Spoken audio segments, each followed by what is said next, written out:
Try the best coffee you'll ever have. You deserve it. Drink better coffee. The AnthonyRogersShow.com store. Try the new s'mores flavor.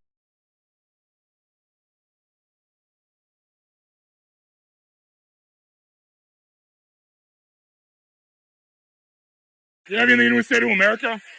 I don't know. Fuck the government, I guess.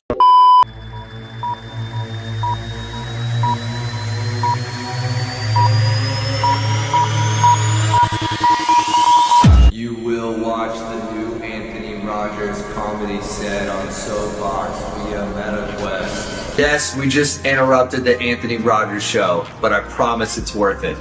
Anthony came into Atlanta, came into our system, this is no AI, and he performed a comedy set that is now turned into a hologram that you can walk around in your living room, sit down, listen to him say some of the craziest shit ever.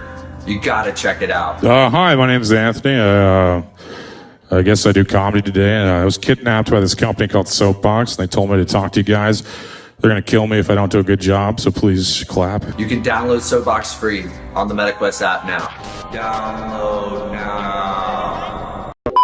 Bourbon and Beyond is back, blending world-class music, food, bourbon, and more, featuring Foo Fighters, Mumford & Sons, Chris Stapleton, Dave Matthews Band, plus Queens of the Stone Age, Casey Musgraves, Red Clay Strays, Hootie and the Blowfish, and so many more. Bourbon and Beyond returns to Kentucky Expo Center September 24th through 27th with access to the thrills of Kentucky Kingdom Theme Park. Passes are on sale now at bourbonandbeyond.com. Without sponsors like High Pour, the THC seltzer drink, temp derived, it's very good, great feeling, great buzz, no hangovers the next day. But without sponsors like High Pour, I couldn't have done this podcast. So, I mean, it's really important that you guys go out there and support the sponsors. Link in the description, highpour.com. Order some today. Try it out. Let me know what you think. I mean, I like it, so let me know what you think. Hey, thanks for watching this video. And I want to say, without companies like Luxurious Bastard Beard Oil, this video wouldn't be possible to make. So you can go and the links in the description. Luxurious Bastard, promo code Legendary, and get some beard oil. Great smells, great function, great look, great shine, you know. Do that and support the sponsors so we can continue to make videos like this for you. Thank you. I love you. I love you. We do love you. We love Anthony. We love Anthony. We love Anthony. Anthony has a fat cock. Woo!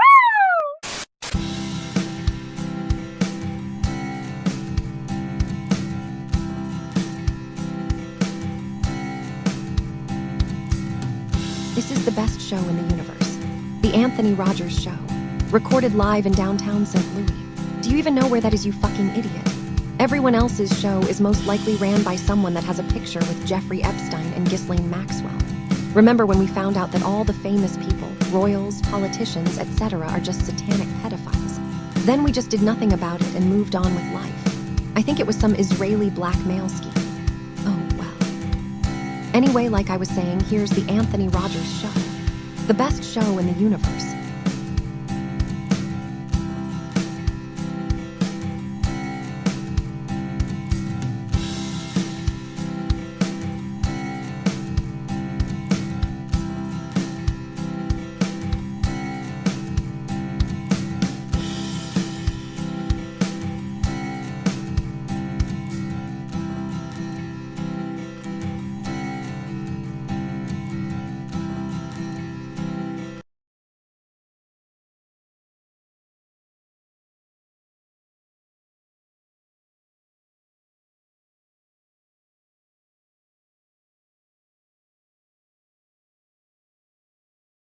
Try the best coffee you'll ever have. You deserve it.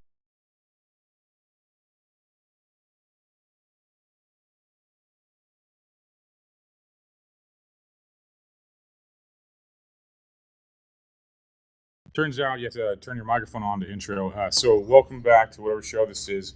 We all survived the longest intro in the entire world. We're all older and wiser for having experienced that long-ass intro. But yeah, today we got my friend Pete and Frankie on the show. How you guys doing? What up? We all almost have the same haircut. Hi, Pete. I'm Frankie. Nice to meet you. I'm doing great so far. Heck yes, Frankie. There's a powerful typhoon aiming towards Guam on Friday. Oh. We're heading towards Taiwan this time, since it's going to eventually hit China. Here's Yeah. Prince Street in Sydney, Nova Scotia.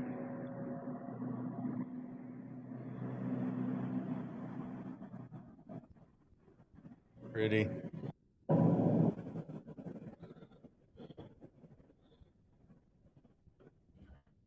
And here's Prince Street in Sydney.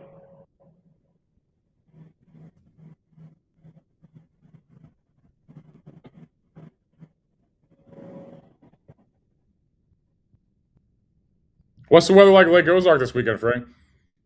And weather's going to be cooler in Sydney, Nova Scotia this Saturday coming. Where I'm at right now, it's mild out in Sydney, Nova Scotia. It was hot out earlier in the day. Nice. It was hot out earlier in the day in my hometown of Sydney, Nova Scotia. And it's really hot in central states and lots of thunderstorms up in Alberta and British Columbia. Here's me wiggling my fingers.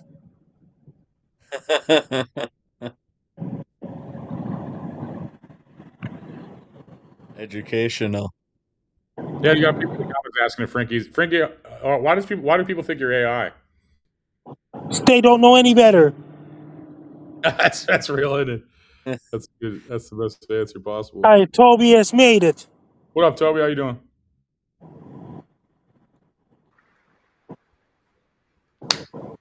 Hi, Toby. I'm Frankie Dow. I'm a YouTuber from Sydney, Nova Scotia. Hey, what up, Frankie? You look familiar. I'm doing great so far. You watch some of my YouTube videos, Toby and Pete. For sure, for sure. Frankie's everyone's baby daddy. He could be mine. Things are going great so far. And here's Prince Street in Sydney.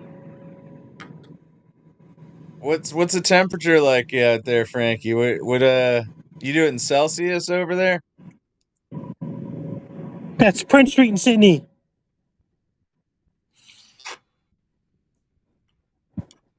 How many degrees?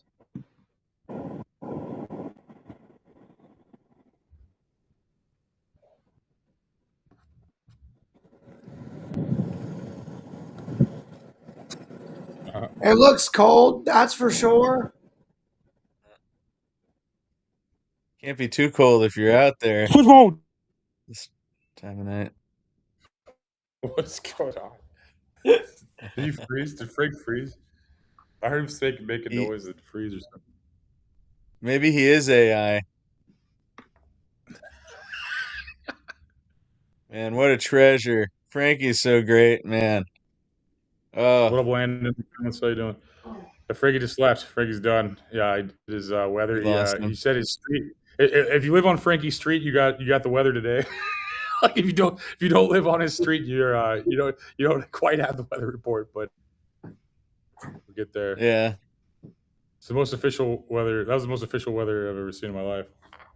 I'm seeing how many times I can get my name on screen. I'm trying to set a personal record. Oh yeah, look at that. Just Hi, Anthony. I'm doing great so far. Welcome back, brother. Things are going really well on my side. Nice, man. So what's the weather like in Missouri this week? Things are going great.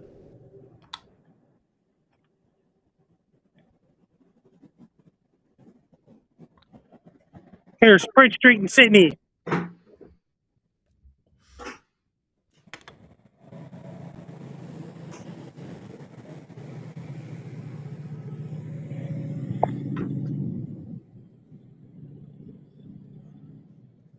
What's the weather like in Missouri this week? In Missouri this week in St. Louis, it's really warm weather going on in St. Louis, Missouri. What's the weekend look like at Lake Ozark, Missouri? Lake Ozark, Missouri. And weather there. And the weather in Missouri is going to be this week. It's really hot in Missouri right now. Then they got some thunderstorms heading for there. Thursday and Friday. And lots of thunderstorms this Saturday coming in Missouri. Lots of thunderstorms and rain in St. Louis and surrounding areas this Saturday coming. Lots of thunderstorms there. What time? And sometimes Saturday in the daytime and things like this. Cool, thanks. No, thanks. Yeah, I work at night, so I'm making sure. I'm just hoping there's no rain at night.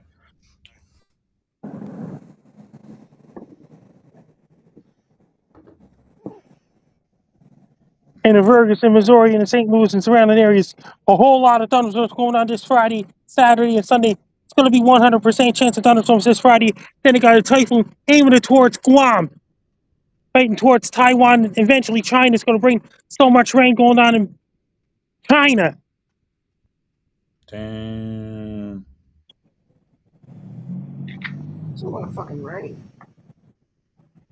You got any good news in the weather, Frank?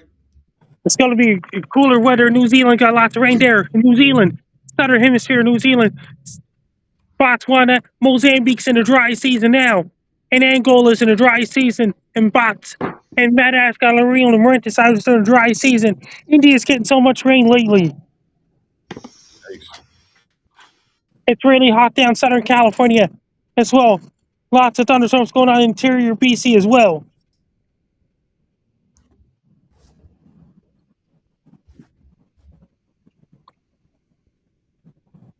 It's cool outside in Sydney, Nova Scotia right now where I'm at.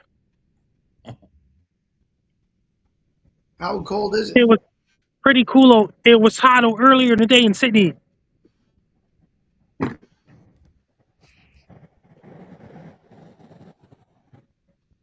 I watched show Gino yesterday, and I was on another podcast called Bobby Nick Late Night Podcast last night. I was on BF Randall Live earlier today.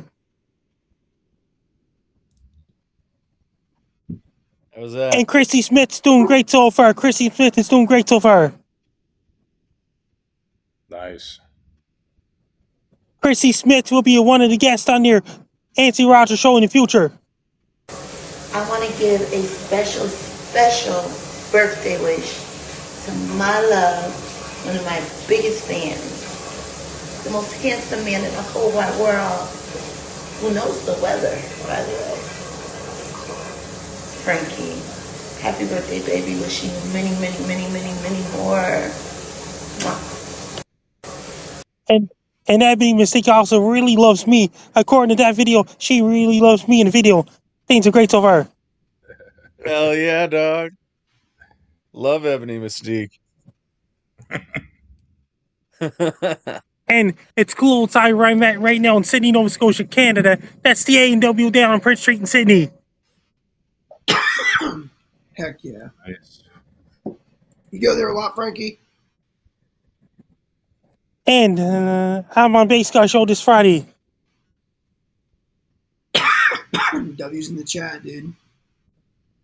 If you want to follow me on social media, my blue sky is at Frankie MacD, my link tree is Frankie MacDown, and my threads is at Frankie MacD94, and my Reddit is FrankDown94, and my red subreddit is FrankDown, and my X formerly Twitter is at Frankie MacD, my Facebook is Frankie MacDown, my Instagram is Frankie MacD94, my TikTok is FrankDown94, my Clapper is FrankDown94, my Twitch is FrankDown94, my Snapchat is Frankie ABCD1, my YouTube channel is Dogs Wolves, my LinkedIn is Frankie Down. Best of luck to you. I'm Frankie Down. You're listening to Anthony Rogers Show every Tuesday nights. Yeah. Start rapping, dude. It goes to a flow. Thank His promo definitely goes to a flow. I noticed that. So, guys, Frankie stays around for 15 minutes when it's no girls. he's like, oh, it's just dudes. All right, I gotta get out of here. That's how you give it to Frankie. Like, yeah, you bring two dudes, no girls. Hey, man. At least he keeps it 100. Yeah, he knows what he wants. He comes in, he's like, all right, this ain't for me, guys. Thank you for coming, but I'm out here. He's like, dude, don't we all know? Like, Oh, he man, has more social media than anybody else I've ever met in my entire life, too. He's like, follow me on MySpace, blackplanet.com, farmers only. You just got like you got a handle on everything. Follow me on Grindr. You know what? So, that dude probably has more followers, like than all of us combined. All of us. That's what I mean. That's what I mean. He's fucking huge. Like, Great collection, dude. He'll be at some swinger convention. They'll be like, "Oh, are you on DuckDuckGo?" And he's like, "I thought you wouldn't ask." Yeah, I was like, "Let me show you." No, he's probably one of the most famous people that's ever been on the show. I mean, just raw numbers and like data wise. I mean, it's huge, man. Like 20. Toby, are you? How old are you? You about my age? 29. Yeah. 29. Yeah. 20-year-olds seem like they know him from like the tornado sirens, and then like my generation knows him from like Tosh.0 and shit in the weather. Okay, so I know him from Tosh.0. When we got in here, I like looked and I was like, No way. I was like, oh, I might have seen this guy online, but the fact that you just said Tosh.0, I'm like, that is where I seen that dude for the first time, and that's Same. crazy. Same, dude. Oh man, dude, Tosh.0. Jane says Frankie's lost. There's girls in the chat now, so it's like it's Frankie's lost. All the girls are in the chat. That's what they're saying. But no, that's funny, man. Like, no, it's just weird, dude. Like Frank's an absolute legend. Like I used to annoy that guy to be on my show all the time, and he's like reminding me I got a show today. He's like, you're late. He's telling me I'm late to my own show. I'm like, man, like Frankie's got his life together a little more than me, I think, right now. So like, all these fucking like there's stuff you guys like. I don't know if you watch, if you're one of the 6 people watching right now, which is we're doing great numbers right now. We're doing Joe Biden numbers right now, but it's more about the time. People watch the show later. I don't give a fuck. But it's just like more about how being consistent. But no, we're like doing like we're trying to get that like in the intro. We had some like Ozark stuff. Like we're just interviewing like hillbillies like the Ozarks, and like I gotta get like the right camera guys. And like it sounds so easy to do. Like it sounds like such like aim a camera at hillbillies and let them just talk, which is basically what we're doing. But it's like but it's like I have to like do all this behind the scenes shit. Like we just got a camera. I had to like teach a guy how to use a camera, and I'm an idiot. You know, I'm just like an ape, like banging on fucking technology and shit. Just like fucking just seem like I don't know. There's a lot more into it. I realize. I will say though, like I grew up like super small town, and like I think that I say this all the time, like out of jealousy. I'm from like not Pittsburgh, but not Erie. It's like right in the middle, like in the mountains. Okay. And so like, what were you saying? I feel like I cut you off the bro. So what were you saying? I just know where you're from. No, but like I talk about this all the time, like out of jealousy. But like when I see like friend groups on TikTok making like skit videos or dance videos, just anything that they're doing as a group, I'm like, I got picked on for wanting to like be an actor and like wanting to like do comedy, and like everyone was like, dude, that's gay and you're a weirdo. And I was like, okay, cool, because I played sports, and so all my friends are dicks. And so whenever like I see that like people have friend groups to do this, or like whenever they're like, oh yeah, my friends just follow me around with a camera and now I'm a streamer, I'm like, dude, if I ask any of my friends to even take a picture of me, it looks like a fucking toddler was like, got ya. Like, it is bad, dude. And so I know what you mean when like it's hard to find someone that is like, it's really not, it is easy to just point the camera, but it's not as easy as that seems, if that makes sense. Yeah.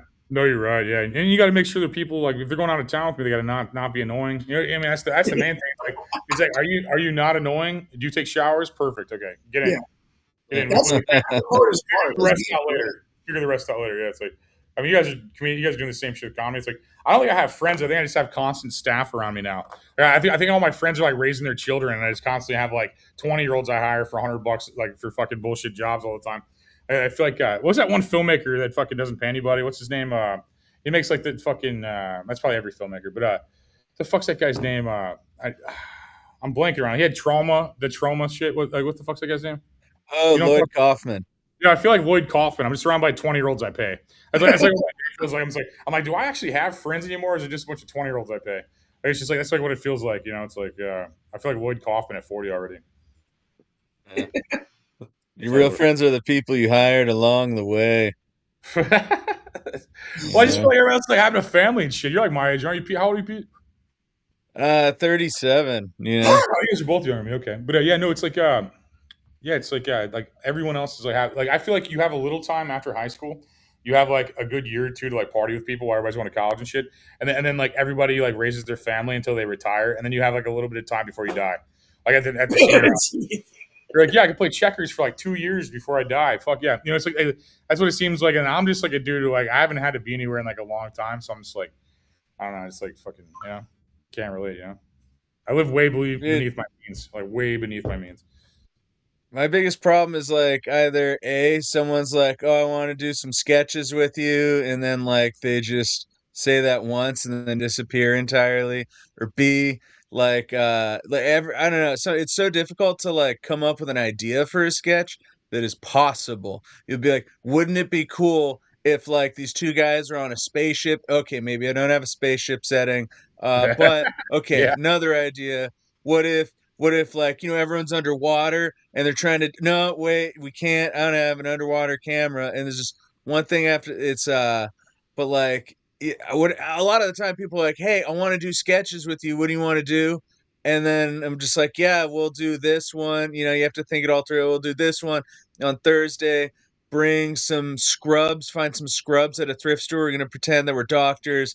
And then I got the spot. We'll do this. Be like, oh, I can't do Thursday, but let me know. Let me know. And then you're like, fuck, man. Like, no, don't just leave it hanging. Like, we're trying to accomplish some shit. It's so fucking difficult. Like, I produce my own comedy shows to get people out of my fucking way because I mean, like, for one, no one will book me, but for two, like, you know, you just That's how you need. get good at it. It's That's just how you're good at it. it's difficult, you know. But like, if you can get good at producing your own shows, and you can fill in whenever people drop, you can just do as much time as is necessary, and then fill out that empty space where the audience is like, "This guy's good. I like it. I went to see good comedy. This guy can do good comedy." Then it's like, you know, like that's made it a lot easier than to like rely on these people. Like, I had a whole comedy festival that I spent hours organizing and stuff, and the venue contact just kind of like had this anxious cold, what does you call it, cold feet sort of a thing, where like a week before the festival they're like, I don't know, pre-sales, I want the pre-sales to be higher. I'm sorry, we're not gonna do it. I'm just like, dude, we have 40 comedians together coming from Sacramento and all over, and then like your emotions are why we're canceling. Like, you can't handle how you feel. It sounds like We California. had, oh man, it's just ridiculous. And but like, if you can't take a hit like that either, then you can't be a producer if you can't handle the loss of like not having shit work. And you're just like, oh, I can't handle it. Then it's like, you know what, you're not strong enough for this kind of game. Yeah, you got to be like, you got to be able to treat people like friends still, even if they fuck up. But you got to be moving on to the next thing immediately, because it's like I'm not gonna write people off that suck, but it's just like, dude, like I'll bring a camera guy in, right, and he like sleeps through like the shift. I'm like, well, or a comedian. I'll bring a comedian too, like sleeps through a shift. I'm like, well, you now owe me for the hotel because the hotel's part for the comedians. You know, it's like, I'm like, the hotel and pay was for the comics. So I mean, I think I think you now, you know, it's just like, it's one of those. And I don't do that to him, but I say it to him to fuck with him. But it's like, it's just like one of those things. It's like. It's like, I think the first guy slept through the first. He's like, I got a runny nose, and it's like, well, I what's that have to fucking aim a camera? Like, I mean, it's like, what the fuck? It's like, it's like I don't like, you know what I mean? It's just like, it gets to a point where I feel like I'm just like babysitting. Like, I'm like, all of a sudden I became like the old guy, and I'm just babysitting. Like, I feel like I used to be like the youngest guy. I used to be fun. I used to be young, and now I'm just like, can you do your fucking job? You know what I mean? That's just how I sound all the time. I'm like, can you just fucking like do your job? Like, I was outside in St. Louis, this guy's like eating out of the trash while I'm like talking to somebody. I'm like, can you not like eat out of the trash while I'm trying to close a business deal? You know, it's just like fucking, like, you know what I mean? It's just like, just the crazy terrible ambiance. It's, dude literally grabbed like old Chinese food out of there and just started eating it. I'm just like, and he's fat too. I'm like, how are you like struggling and fat? Like, it doesn't make any sense. Like, you're just greedy at this point. You just want, you know what I mean? You just want everybody's food that's greedy. You know, it's like, I don't know. And that's what I have to deal with. Like, I walk outside and I'm like, everybody's retarded. I'm gonna go back inside. That's like how it feels every day. It's like, it's honestly impressive because, like, you know, like what you are complaining about right now is someone not being able to show up to just hold a camera. You just talk to drunk people on the street, like, it's not hard. It's like, not hard. I just, dude, you know how awesome I wanted in this business so bad when I was like 17, 18. And I had no fucking idea how to get into it. When I was 17, my uncle was a teacher in Hollywood, California for like, I won't name drop, but like for like famous people's kids and like rich people's kids, you know? And so I went out there for a summer just to like, hey, how do I become an actor? How do I start doing this stuff? You know, what do I need to do? And everybody was like, for one, you need to move from Pennsylvania to here now. And you need to get headshots, and then you need to just start like auditioning and acting like every day of your life. And I was like, wow, I'm not ready for this, bro. Like, I knew, you know what I mean? I wasn't ready.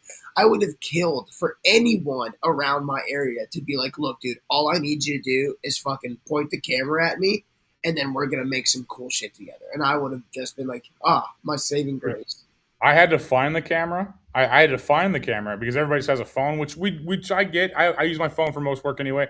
But it's like you got to peacock, you know, like you got to be doing shit. You got to be like, you gotta like, it's got to at least look real. You know, who knows what the fuck it does? You know what I mean? But it's got to look like it does some shit. You know, you can't just come out. Anybody can have a phone out there. So I found the camera, and then I got one of my buddies to do it. But it's just like, I mean, it's just like it's such a. You'd think that like you're right. I'm like aiming cameras at drunk people. It's not like it's not. I'm not curing cancer. I'm not like fucking like, you know, I'm not landing on the moon. I'm not doing anything of fucking value or of importance. To be honest, you know, to be real, you know, it's just entertainment's like the last places to get fed, really, if everything else goes away, you know. But it's just like, yeah, no, you'd be surprised how many people are just fucking just incapable, retarded. It's not just the film. It's just, I mean, like I said, comics that sleep through their fucking set. They're asking me for extra drinks the night before because like, oh, hey, since I'm going, I'll get some drinks. I'm like, I guess, man, here's some drinks, and then still don't show up. And it's like, am I just everybody's like grumpy grandpa now? Is how I'm just like fucking everybody's just fucking poor and retarded. It just makes no fucking sense. I think it's that. I think everybody's poor and retarded. I'm not gonna lie to you, man. I'm the culture that I'm like really tired of as like a man is this like gimme culture. Like okay, so okay, for instance, I know somebody. Oh, I hope this isn't too loud. Oh, there's 5 people in here. Anyhow, look, dude. There's six. Okay, we made it. Yeah, I know somebody that just got her tits done in like December, and then just had a seizure like last month. And I've known this girl for a year. Every month that I've known this girl, she has either gone to Florida on a trip or gone to like New York City, Boston, New Jersey for a trip. Like every month I know this girl. So not struggling by any means. She has one seizure, and then on Facebook, everyone's like, yo, GoFundMe. Her family is in such a hard time.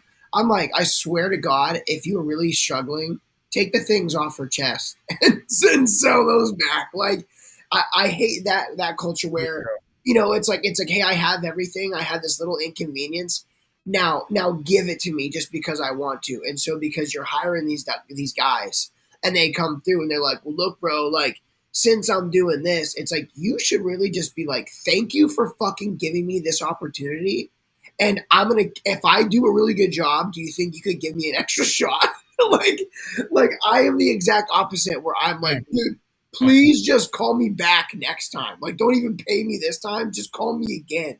Yeah, well, that's the way. I mean, that's the way you got to get out there. I mean, you don't get paid for fucking every. I mean, you know, he's like, you get paid when you get paid. I mean, I'm just saying, like, yeah, dude. Like, I wish somebody was like, hey, man, do you want to go to your favorite place on earth, and I'll pay for the condo and pay you to aim a camera at people? I'd be like, yeah, that sounds fucking perfect. I wish someone would hire me for sure, but I had to create the.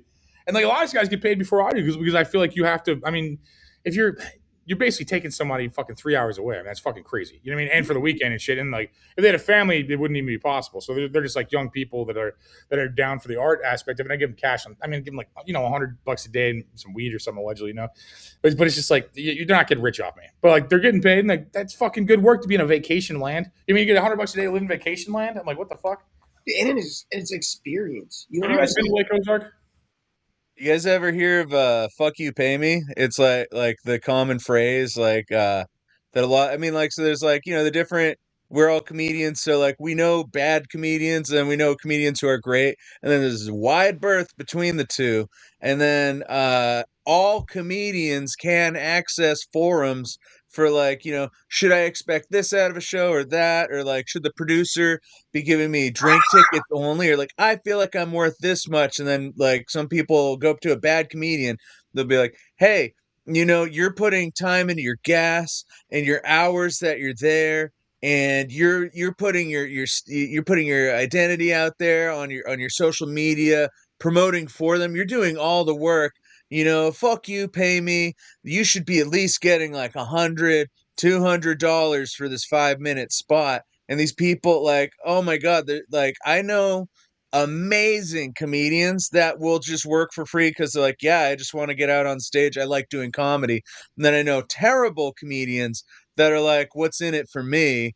And but like, they'll all have access to these online forums where they get like the fuck you pay me culture. And that's like, if they're asking anything from you, you need to be paid sometimes in advance fuck you, pay me. Oh, you want me to be in your sketch? Fuck you, pay me. You want me to make the flyer? Fuck you, pay me. And then like that's like there's like these generalized, simplified either titles or categories or phrases that like we just get we get given as tools that are useful in some situations, but like these for example, these bad comedians get their hands on these really good tools that like make the I mean like if they have any sort of issue with like or if they don't understand the general temperature of the water of things around them, if they can't read the room, they'll come in so demanding and stuff like that. And I mean it is so fun to get out there and perform a set that you've rehearsed, that is good, and get good audience response. And just have that experience, that warm feeling in your chest and your stomach of like, I'm a fucking good comedian. Like, fuck yeah, tonight.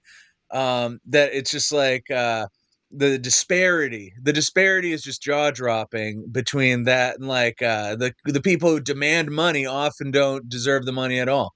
Or like filming, that would be so fucking fun. I've been thinking about like, when could I get out to Missouri and like get some spots lined up, because I know that would be fun. That'd be a great experience. If I'm sleeping on a floor, I'm in Missouri. I'm not in California currently. And then the people who are my friends that keep up with me, they see, oh look, Pete's over in Missouri. That sounds different than what he's doing. He's making moves. He's getting out there, and that in itself is awesome.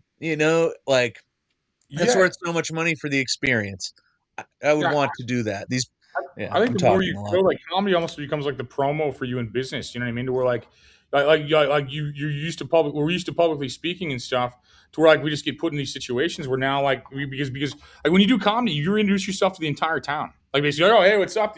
What's up, Pensacola? The entire fucking all the party people are in this fucking same room. You got 100 people in this room. How many fucking fun people are here? You probably have all the fun people in the town. And it's just like, I mean, and I love it too. And that's the thing, like, it's situational, man. Am I gonna go to Maine for free? Fuck no. I have this really cheap kind of route where I lowball people. Where I'm like, if it's in my state, I'll do $500. If it's out of my state, I'll do like $1,000, something like that. But I'm also chill with people too. Like you said, like if somebody was like, dude, I do a show in Nebraska, they give me like fucking $60. I just like Nebraska. Like certain spots, it's just like. Like you mean like certain spots you're just like, I just want to be here. Like this is just a fun fucking, like you're saying, Pete. Like it's like you want to fucking travel for, and like I'll fucking do it for fucking nachos and beer sometimes. You know what I mean? It just depends on what the fuck's going on. And I can't do that all the times. I'm fucking 40, but I'm just saying like, you mean at 19 I could though, but I'm just like, I'm just like I make people fucking pay me. So I'm not like an asshole. I'm an asshole if they try to go back on our previously negotiated shit. Like one time in Florida, when I was in Florida, like this guy books I'm not going to name names because like nobody knows him anyway, so it's not relevant. And if they're watching this, they know who they are, so it's fun. But basically, this guy he would get like a girl he thought was attractive to basically run the comedy club books at his like little at his side comedy club he had. So this girl's like, oh hey, I'm hosting and blah blah, and I'm like, I have like a porn star host coming up from like Miami. Like, what are you talking about? Like, I have like somebody that has like fucking 100,000 people like promoting this shit to where you can fill this like fucking room. And she's like, well, okay. And then they canceled my host, put herself in there to host. Didn't bring anybody. Like she like basically my Friday night show got canceled because there's too much like what's going on with like all the party people that wanted to go and shit. It's only a 100-person room, or it's only a 50 to 100-person room and shit. So usually an easy fill in Boca Raton. I mean, it's a party. Florida's a party spot. So we're fucking like doing that, and they cancel my host. So my host like basically is like annoyed basically because like she's like, you know what I mean, just this is fucking a terrible situation to put her in. And then I got a porn star for like $100, dude. I'm like, come on, man. Like this is like I basically, you know what I mean? I'm like, dude, I'm doing a fucking $250 fucking show right now, and you're fucking like fucking up on it. It's just like it was such a small room, you can't charge more than that. But it was just like it was like so fucking annoying. They cancel, and then they get mad at me about it. They're like, oh, your show didn't do too well Friday. I'm like, yeah, because you fucking sabotaged it. Like you mean it's just like you basically told like what you know what I mean? Like if you have a draw all weekend, like. Usually one of the people pulls more people one of the days, just how it works out, and like, I think that was the host pulls on Friday and I'm a strong Saturday pool, it's like, so it's like it's just like crazy to see, like they like sabotage my show, then get mad at me about it. And I was like, hey dude, I'm not going to come here tomorrow unless you pay me for both days. Like, I don't really care. Like, and she goes, you got all like mad at me about it. And that's kind of the fuck you pay me thing, but it's like, it's situational. You know what I mean? I'm not going to do it to everybody. Like I drove to fucking Florida for $250 shows. Like you're paying me for both those. Like, I don't give a fuck if no one, I'll go up there and talk to fucking your dog or something. I don't give a fuck. You know, I'm like, you booked me, dude. I'm here. It's like, that's what I fucking feel like. And like Yeah. like usually I fill it myself, but they sabotaged it. You know what I mean? Dude, they oh man, it's way too common that they sabotage, and it's like I think it's just like I don't know. I mean, like I've gotten burned on contracts before, and but it's worth it just to have like a basic contract, and then like you gotta have like that one contact, the one point person that's like everything goes through you. Do you have someone you answer to? This needs to go through them too. You have to like ask them, be like, hey, are you making promises you can't keep, by the way? Because I have a very specific list of shit you got to do. And then, like, I mean, they'll lie sometimes. They'll just be like, no, no, no, it's all me, it's all me. And then they'll be like, oh, the venue, though. It's like, I asked specifically this. I asked a very specific question, like, and it's like, if it's required that you over explain yourself. And, like, honestly, like, what I'm at the point of is just, I got to rent the venue like with my own money, like 250, $500, get a big venue and like have my own bankroll for an event if I'm going somewhere to do something. Because like I don't know what it is, how to describe it, or what the cause is, but like I have people that I've worked with that they'll just be like they're just finicky. They're like, I don't know if this is gonna work. And then you're like, get out of this whole agreement situation. Like, what is even and it's like common though, and I don't know what it is, whether they're like using too much of a certain kind of drug or not enough of another one. But like when I had that comedy festival canceled, I was like, you gotta be kidding me, lady. Like, listen to yourself. What? You know? But producing your own shows, like Remember, I do had back. I had some rule where it's just the more people you bring in, the more problems you bring in, if it's all you, then you have expectations of yourself and your professionalism and your consistency. But if it's like if you bring in a cameraman, the cameraman's gonna fuck up. If you bring in a second comic that doesn't like, if you guys need to be on the same page. Like I got this guy Anthony Lloyd. He's an amazing comedian from Sacramento, out of Crescent City, and I can put him on stage and he'll do 30 minutes, and he's awesome every time. And it's not like, I mean, I do one liners where it's like set up, punchline, set up, punchline, set up, triple punchline. Like I have all my I do like laughs per minute all the time. Anthony just goes one long story and it's hilarious the whole way through. And I can sit there and just breathe for a half an hour and be like, this guy's doing work, and it's just rare in comedy, to be able to I don't know. I mean, like when people can do that, that's a cool thing about Anthony Lloyd. You can follow him as Captain Gravy Belly on Instagram, but he's like, he'll do the work, and he understands, like, we're trying to put together a successful show first and foremost, and then we are establishing either a brand or a quality of performance that we're building on when we have cheaper shows that we do. And he doesn't ask for stuff that we don't get, Yeah, should we book you? Should we book you, Toby? No. Where are you out of again, Toby? What do you do? Where do you do your shows at? I am in Atlanta right now. Atlanta? Yeah, dude, it's kind of far out, but I'm gonna be honest with you. I would love to be able to go to California and do some shows. Just do for my festival. I'll go bomb and just, at least I bomb like by the beach. You know what I'm saying? Like at least, dude, I'm doing a beachside festival in August. A festival. To it. Ooh, that could be fun. I could leave the missus and the dogs here, and then I could go to paradise. If you start hitchhiking now, you'll make it for free. Ooh, Mike Posner style. I like it. My buddies. Oh yeah. What were you saying, your buddy? Oh, okay. My buddy, he's staying out there in Georgia right now. I should send him your direction just to do an open mic or a show with you. He's one of the co-producers of the festival I'm doing. But dude, here it's like such oppressive weather at all times of the day right now. Just indoors, outdoors. It's just ridiculous. Dude, it's really funny because I look so white. I just keep looking at how white my arms look. I'm like all washed up. Anyhow, it's actually really impressive because for like a week straight, it just rained like for an entire week. It just did not stop. It was like kind of really inconvenient. Actually, it might have been 2 weeks. And then now the rain is over and it's 99 to like 102 every day. And, dude, I'm not like it's honestly like it's miserable. Like, and I say that it's miserable, but like I was on a jet ski like all day today, so like so it's not that miserable, but like it's pretty hot. I'm not gonna lie.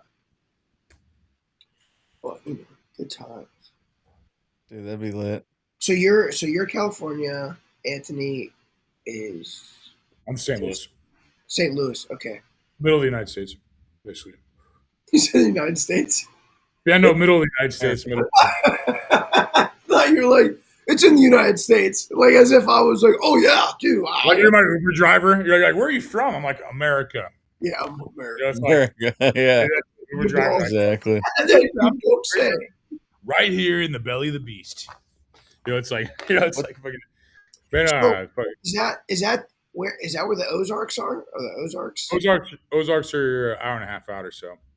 Okay, and then they party in the Ozarks. I've only ever seen the TV show, and I'm not gonna lie, it looks like my kind of town. It looks pretty white trashy. It's white trash Hollywood, bro. That's exactly what it is. Hang on. So it's like, let me pull up some shit. Like I was actually gonna ask if either of you guys have been there because, like, basically, dude, to me, it's my favorite place on earth. It says we have 5 participants. That's weird. We have 3 people on screen. That's weird.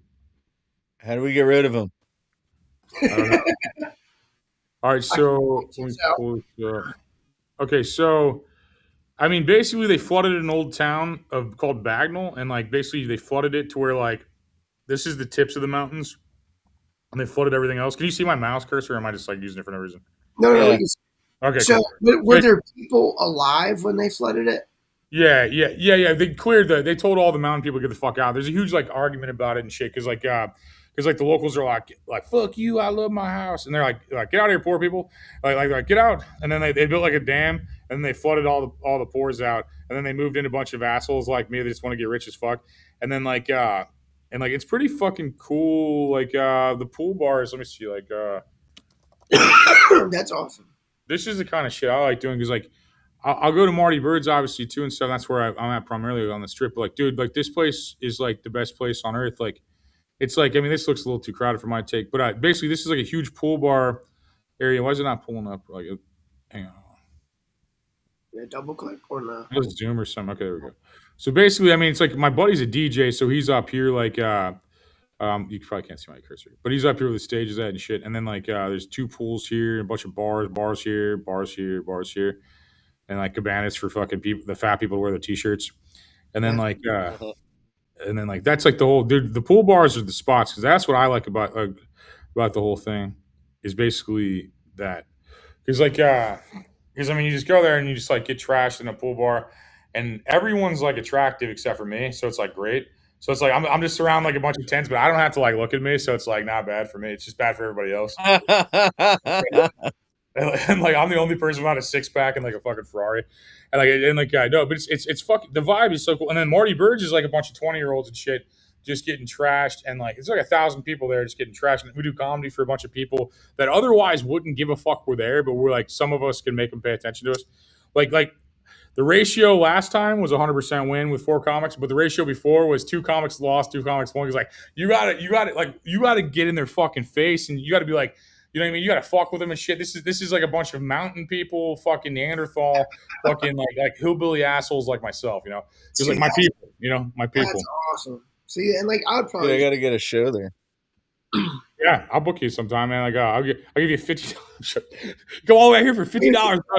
But we're gonna figure out something, man. I got an August show out there. It's the same day as your festival's the problems. I want to do your festival too, but it's the same. Yeah, just print a pretty flyer. You know, that's all I need. Just a pretty flyer that makes me look super important. You know, dude, we pass those out still, man. Like that does work, man. Because that's typically my business plan. Is I basically find a bar, make it like if it's local, I'm like, give me $500, and like I'll post ads, and I'll go hard and like press out flyers too. Because like I mean, dude, like I'm not.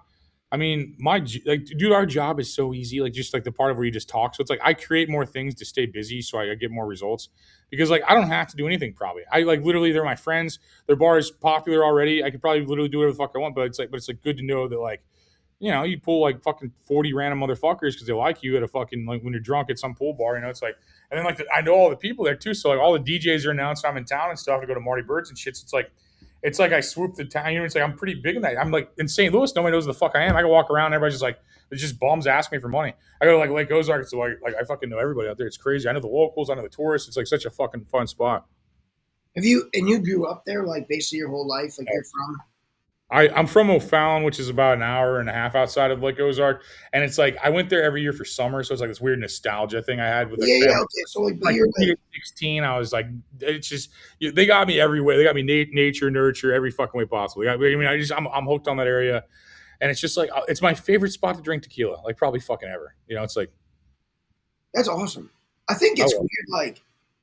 I think it's weird. I have like the exact opposite of like where I'm from. So like when I lived in Pittsburgh, I could not get booked like worth a dick, dude. Like I'm being like, no one can at home. I'll vouch for that. I still can't. I had a buddy of mine, and then right before I moved to Atlanta, because I was like, look, dude, like I was finally in a TV show. I finally got to act, and I was like, I'm running with this. Like I got to go to Atlanta. Gotcha.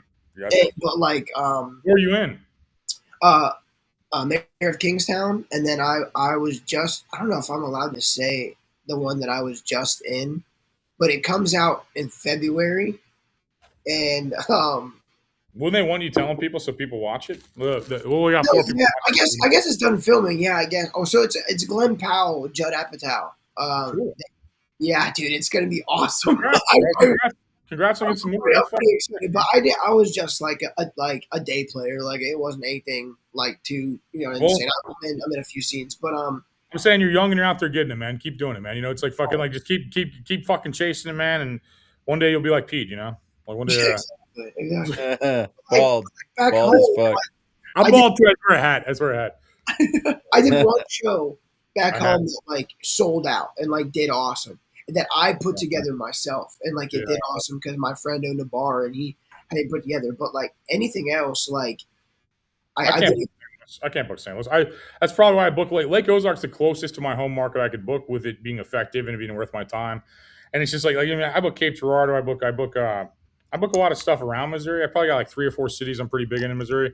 But it's like St. Louis is a very fuck you kind of town. And they're all like liberal whiny faggots. Like they basically, and then just like and they're all like obese and want to tell other people how to live their life and shit. And it's just like this weird thing, or they're just like super poor and disgusting. And I mean, there's no like fucking like there's no like I'm like the best looking person in St. Louis and I'm like a 3. You know what I mean? It's just like that's how, you know what I mean? I'm not even good looking, but I'm the best looking person in this town, That's sad. But it's like I like, my wife's a teacher, so I'm like bound to be here.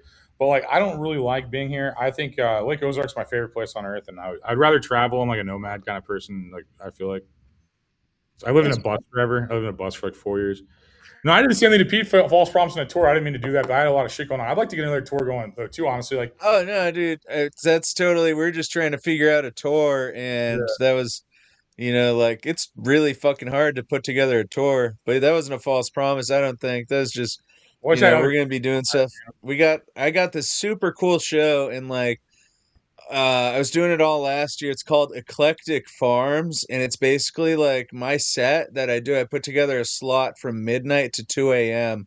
up on top of a mountain that used to be a weed grow, and there's like 2,000 like kids, like some of them are like probably like 16, but it's like 16, 18 to like I guess there's old timers too, like because everyone all through their 20s and mid 30s at least, they all come out, and so they got like fire performers, DJs, teas, like a bar with all tea at it. Everyone's doing some sort of something, and they had like 2,000 people there last year. And so just one of my friends is like, hey, I was hoping to get my buddy to do a comedy stage at his rave. Do you want to do the comedy booking?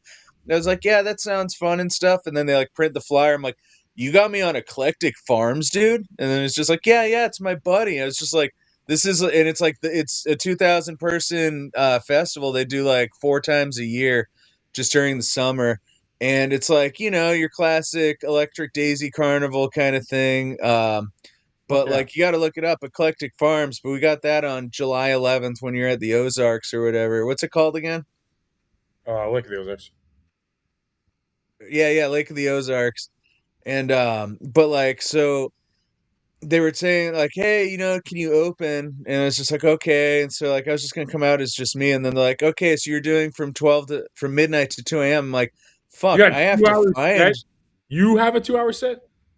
I have to find other performers to fill in. I mean, I could do 2 hours, but I wouldn't have fun, and eventually people would get sick of me. I'm not like gonna go into a rave and command everyone's attention and be like, But I got a good half hour, bro. After that, I'm just like, I quit. I'm like fucking like I go about 30 minutes, and like after that, I'm just like, I don't want to even hear my voice right now. It's like I gotta fucking yeah. Dude, you have to have the right kind of inflection on your voice. You can just, I look like an egg. No one wants to get spoken to by a recipe ingredient, for more than a half an hour. I'm just an egg. I look like, it would be like a Humpty Dumpty. All these guys they're all on ecstasy or mushrooms or some shit or on acid. And then they're going to look at my head and then they're just going to like imagine it cracking open and a yolk coming out of it.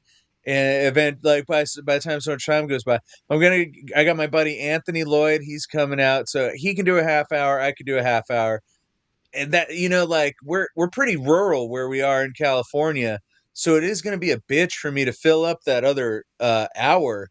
But it's the best spot. It's like for the comedians, that we were talking about earlier, like you just want to get good time on stage and have people see you and introduce themselves to you and stuff. And you know what the number one thing that fucking happens at this festival is, so like I'm on this, they got this house and this huge deck on the house. Then they set me up on the end of the deck. They got all the seating. They got all these couches outside and all the fucking people, they all like do blow and shit. And they're all like sitting there in the couches doing blow, listening to the comedy. And one by one, they all wander up to the stage going, hey, can I tell a joke? Hey, I want to do a joke. I've never tried comedy. Can I do comedy? And they're all fucked up. And I'll send you a clip from it. You can't share it with anyone, but I have this really good clip of this one guy. He's just like, got the microphone in his hand. He's like, oh, should I just do a bump while I'm on stage right now? And then he goes, up, and his buddy like serves it up to him. He's like, hey, and he goes, he's like, doing bump skis. So he's got the microphone, and it's the funniest thing. It's really good footage. I'll share it with you, Toby. I'll add you. I'll send you. You guys can't show it to anyone. I don't think it's a wise decision to share this footage with other people. But it's like, have you ever seen someone do a line on stage at a show? Yeah, that happened at the show, and it's such a killer show to do though. And but it's so rural that I have to get someone to come out from really far away to do it. And then they'll be like, wow, this is they have to be able to be up past midnight too, which is really hard for a lot of people. It's just like you almost have to hike a little bit to get up there, but then there's 2,000 people and lights and lasers and 3 different stages with DJs and just tons of scantily clad women, just the works, the coolest, most fun experience of your life. And what do you do if you bomb though? How does that basically always bomb because everyone's on so much ecstasy that their jaws just hanging and drooling. Dude, no one gives a fuck. Do you cater? Do you go out there and be like, or do you do your set and then somebody just like, and then you're like, God damn, 2,000 people. Can you imagine if you just hear like in a crowd of 2,000 people just like a to like you're fucking killers? I would get off stage like, you know what, guys? I think I'm gonna just start fucking DJing, and I'll just be back there. It's kind of like what Anthony was saying. You just start yelling your set at people until they realize that like they're at a comedy thing, and they're like, "Oh," and they have to like look at you and pay attention because And drunk they're people are sitting different. at your comedy show.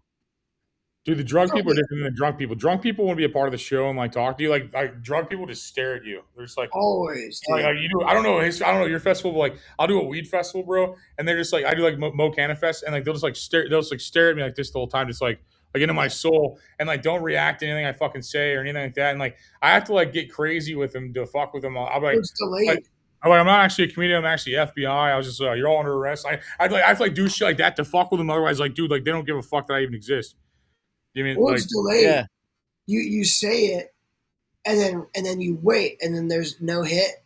Right when you're about to go to like the next thing, all of a sudden, like it's like you, and then you're like, God damn, bro, like fuck, like because I'm a big pothead, and I'm delayed. I'm not gonna lie. Like when I'm smoking and I'm at a comedy show, I'm delayed. I'll be like, oh, I'm so stupid. I can't believe I didn't get that at first.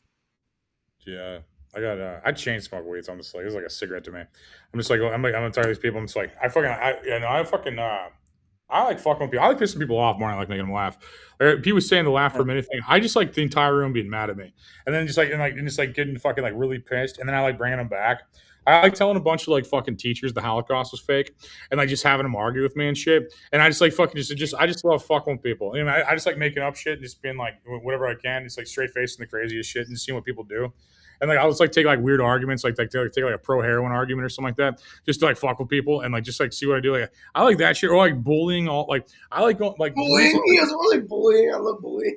No, I do too, but no, I'm a big fan. But no, like the local, like you were saying, you couldn't book shows locally. I couldn't because 10 years ago I just roasted all these people so bad. Like we'd be like on an open mic and I just called them all fucking door dashers and shit and told them they're not comedians and just like roasted them so fucking bad. So I don't know, man. It's like, I'm a big pro wrestling fan, and like I'd probably play music if I was talented, but I'm like stuck talking about myself forever because I'm not talented. It's basically what it is. Like I don't tell jokes. Fun. I told one joke last time. I think I told one joke in 30 minutes last time. I just like fucking ranted the whole fucking time, do whatever I want. I make people buy me drinks and shit. I'm like, I just make people buy me Don Julio the whole time. I just get fucking trashed, dude. Like I like the shows like this party at, man. Like if I do a comedy club, they got me sitting in the back of some expired fruit tray or some shit, being like, hey, you can't smoke back here because you can go smoke across the river, but not here. And I'm just like, shut the fuck up, man. I don't want to be here. You know, it's just like basically it's like the comedy clubs to me are so fucking gay. It's like I hate sitting back in a green room. I like doing a bar and grill, man. I'll be a millionaire doing bar and grill shows still. Like, I mean, I'm maybe like the theater shows kind of fucking suck for me too. It's like I know it's like 300. I know it's like a bunch of people, and you should be like happy about it. You should be like, this is like an accomplishment. My name's like on a fucking marquee at the theater. But like I hate it because like I'm up here and like everybody's like down there. I'm like, you guys want to get fucked up? Why are you guys sitting in like weird seats? You know, it's like it's just like fucking. It's just like you don't like that. No, I like the bars more. I like getting fucking trashed. I like getting. You're also tall as shit, though, aren't you, Anthony? Aren't you like fucking 5? Yeah. Well, 6'3" or something. 6'2". Okay, still like I'm Puerto Rican, so I'm fucking. When I wear my night. You look like a midget. You look like a ventriloquist dummy, like a fashionable one though. No, I'm 5'10". I'm 5'10". But just barely 5'10" though. But so 5'7". I feel like people that are 5'7" say they're 5'10". No. I swear to God, no. My buddy does that. I will say though. Oh wait, I can't. I'm trying to write it down, but I have like a big chest, and then like I'm shaped like a triangle, like no joke. Like I have like a big chest, and then I have like little legs, and so like because I was you look like a hillbilly action figure. Like you look like yes, dude. It's actually I get vacation. Hillbilly on vacation action. What up? Someone told me I look like a Mack truck one time, and I was like, well, "That's cool." That's good. So. But yeah, like I don't know. I think that like the venue owner, like he looks like he owns the venue. Yeah, he did, right? Hey, how you doing? So look, he looks like every bar owner I've ever met in my life. My girls go on in 5 minutes. So look, wrap it the fuck up, say a cute little fucking whatever, and then let Fiona get on stage and do her fucking thing. Okay, they're not here for you. They're here for me. Dude, I would love to do that shit. I would love to get out in the Midwest. I feel like that's my people, bro. I love hunting, fishing. I like old ladies named Tina with saggy titties. That's what I like, bro. I like white trash girls because they're trashy. Like that's what you name, bro. You go out like you start a bonfire in the woods, and then like all you need to do, like your boy or that party that you were at, that was probably like a classy cocaine party, right? Where I come from, usually the guy that has cocaine is like the foreman of the blue collar crew. And so he's got like a big old bag, right? And then all of like the slutty, trashy girls just flock to that guy and they just hang around that guy. Because he has the cocaine. Yeah, exactly. Yeah, that's what I mean. Like that's all they want. It's so funny. People ask me all the time, like especially when I was in college. When I was in college, you never understood why some of these girls were with some of these guys. And I'd have to tell my fraternity brothers, I'm like, dude, you don't want to be with that girl. And they're like, why? She's hot. I'm like, yeah, she's coked out of her mind. She keeps going to the bathroom every 5 minutes. After she walks up and gives that guy a kiss, you think that she just loves him? Like, no, dude. Like, this is crazy. You can't trust these hoes. You can't trust these hoes. Never. Cannot. I've been married forever. I don't even know what dating would be like. I just feel like I'd be like just a fat guy showing up to a date. I'm like, oh fuck. I mean, I locked it down when I was like less fat. So it was like, I can imagine like trying to date right now. Like, what do you bring to the table? I'm like, well, no, I'll talk about myself for 3 hours and I might buy dinner. I don't know, fuck, What is it? So what do you do for work? I interview drunk people and they're like, oh, like drunk history. And you're like, just like that. You're like, just like that. And enough rock stars to make it matter, That's not so you got to mix enough rock stars and you're like, oh, okay, I'm somewhat of a journalist now, You know what though? It's so funny if you're like, I interview bands and singers and like, oh my God, I love Taylor Swift, and then you're like, you're not gonna know any of the bands and singers that I'm in. Well, it's weird. I'm like 40, so it's weird even now because like I don't even know what's cool or who's cool or what's cool. I mean, it's like, and I don't know if I ever really did. I don't know if I was like delusional when I thought I did. I was gonna say that. Yeah, it's like I mean, but it's like I feel like that now. I'm not interviewing Nirvana or like the Doors, so I'm just like this is just another person to me, Like I'm like all my heroes and idols are dead, and I'm like old, so it's like everybody's like younger than me. Like when I watch baseball, they're like 12 now. You know what I mean? I'm like, man, I used to look up to these guys, and now they're 12. I will say though, I am weird, like. When I see that like a 19-year-old or like a 20-year-old was like drafted or like is getting their debut for any sport, like NHL, whatever it is, I'm like, you know what, dude, go fuck yourself, man. Because life has been fucking rough for me, dude, and you just get it all before you're 21, you son of a bitch. Well, I think it sucks being an older comedian. It sucks being an older comedian because like, fuck, man, like. You hear, I like to listen to Ryan Long, and he's like, yeah, I was opening for Tom Green when I was 16, and it was the craziest experience. I'm like, fuck you, dude. And then if you've heard Ryan Long, he's so fucking funny. He's so funny. And then there's like other comedians too, like so many, they're just like, they seem to have done everything I want to do 20 years before I could do it, I feel that. I also feel that though, like, I feel like people like that. So like like one of those good ones is like Kyle Kinane, and like I feel like Kyle Kinane is like he's probably only got like I don't know, got a couple 100,000 followers, if that. But when I was like wanting to do comedy or get into comedy, I used to listen to Kyle Kinane all the time, Dan Cummings, people like Chad Daniels, people like that were like. They have had a lot of success, but like they're not huge names. And so I wonder all the time whenever I see comedians like that and then comedians that are have been doing it for so long, see people like Cam Patterson and see people like, I think one of the dudes' name's Lucas Graham, where they just start posting online. And because they posted online, they blew up. And now they're getting put in like, all of these comedy clubs are getting all this time. And like me, like I've only been doing comedy for 4 years, but it sucks because it's like, bro, all the places that I get asked to do comedy or get like booked at, they don't have good audio or video. And then all these people that like live in like LA, New York, whatever, that end up having a friend that gets them in, or they like work there and they get in. Now they have access to audio and video every single time. And so it's like, man, dude, like I'm so jealous of you being able to just constantly post clips because I'm doing comedy just as much, but I can't put it out there. and then they surpass us. You know what I mean? They surpass people. I think it's all fair. I mean, I try not to get mad at somebody like if they have a faster come up or something like that. I think a lot of times you have more time in the game, you lead them alive, and I think I think as long as you get your 10 years in, you can pretty much do anything. I feel like I want once you just like 10 active years and shit, not just like, oh, I did it once and then fine. You know, if you're out there doing a bunch of, I mean, you're not gonna like Cam's just naturally funny and he's blessed for that. You know, he got blessed for that with that. He's like the first funny person on SNL in 20 years. So I'm like kind of happy for him. But it's like, and I think I see your point though. You want to be frustrated, like why can't I mean?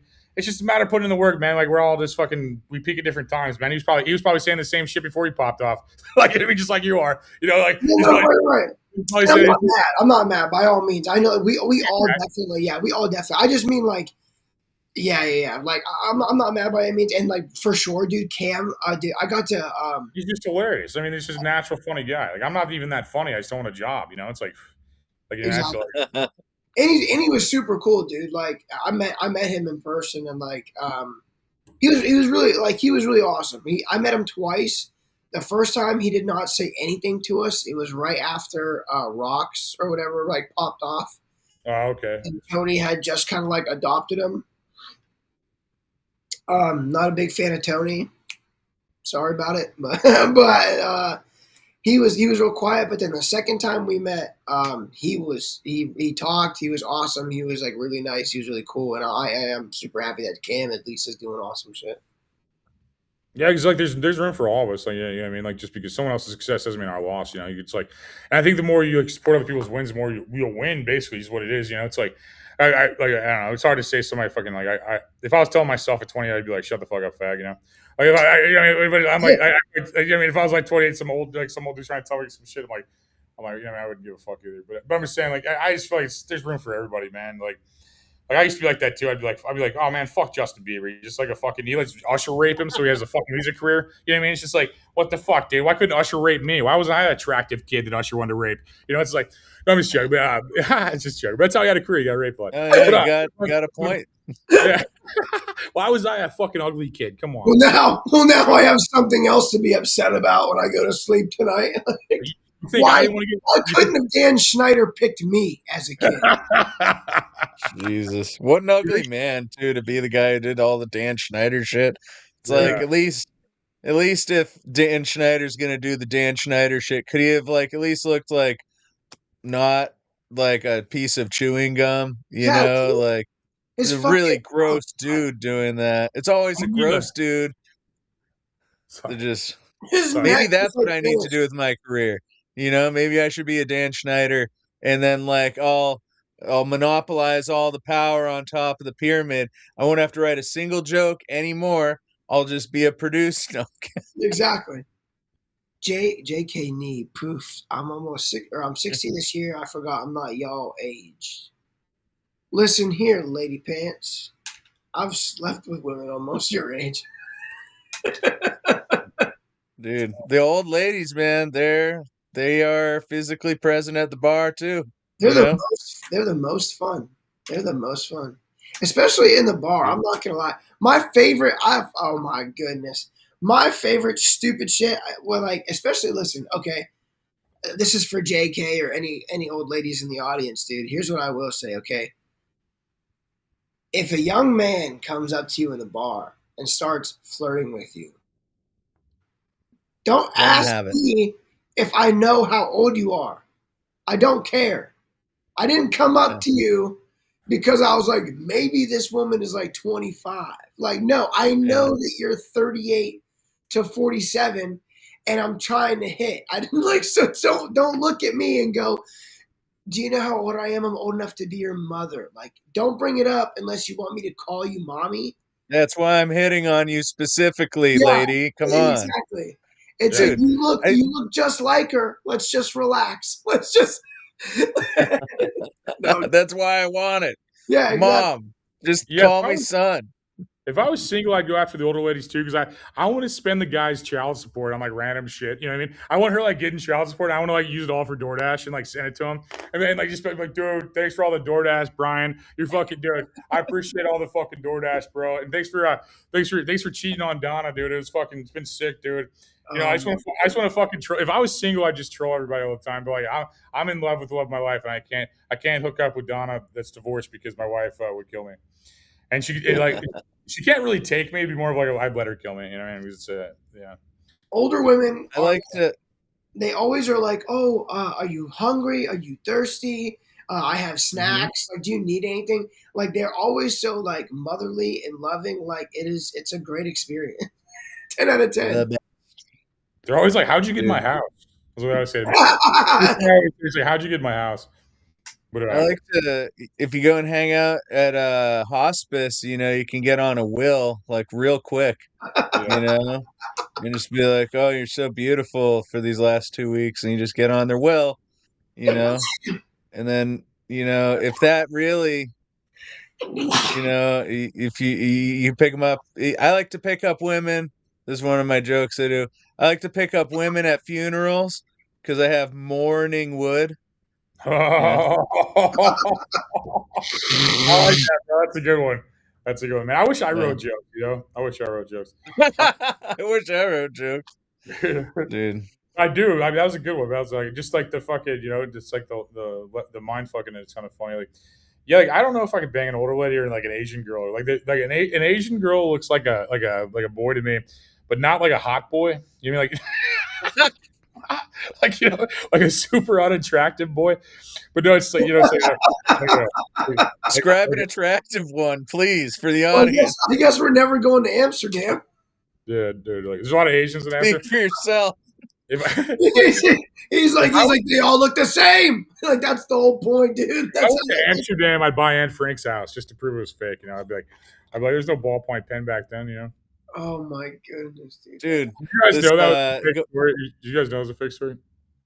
Yeah, it's common knowledge now. I forgot. Yeah, boomers get mad about it. We're not. You guys aren't. No, I mean, you got to. I mean, I'm pretty deep in the rabbit hole. I live pretty below the radar when it comes to that stuff.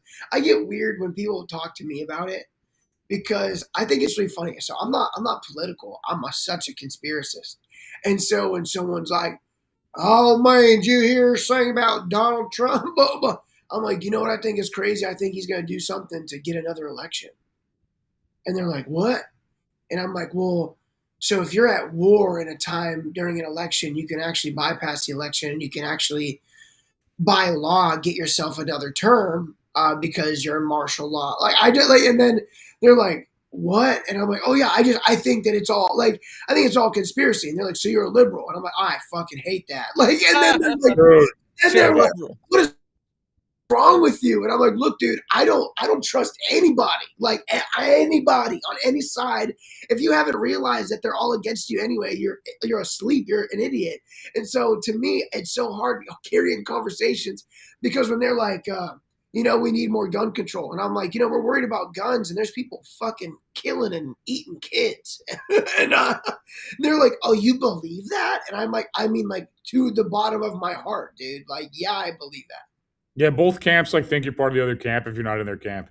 Like, Exactly. they're both like, "Oh, you must be a fucking Republican," or like I have to like tell like people like I don't know, man. Like, people are so dumb, dude. I fell into it for a little bit. Like, when I ran for office and fell for it a little bit. But, like, outside of that, I'm just like, man, I can't even pay attention to that shit. It's like everybody's on this high horse of like false superiority of like their echo chamber of like telling people they want to feel like they're the better person, but they're idiots. So it's just like, you know, it's just like weird. It's like I don't know. I couldn't imagine getting excited about either side. Like, Donald Trump's too fat to be president, I think.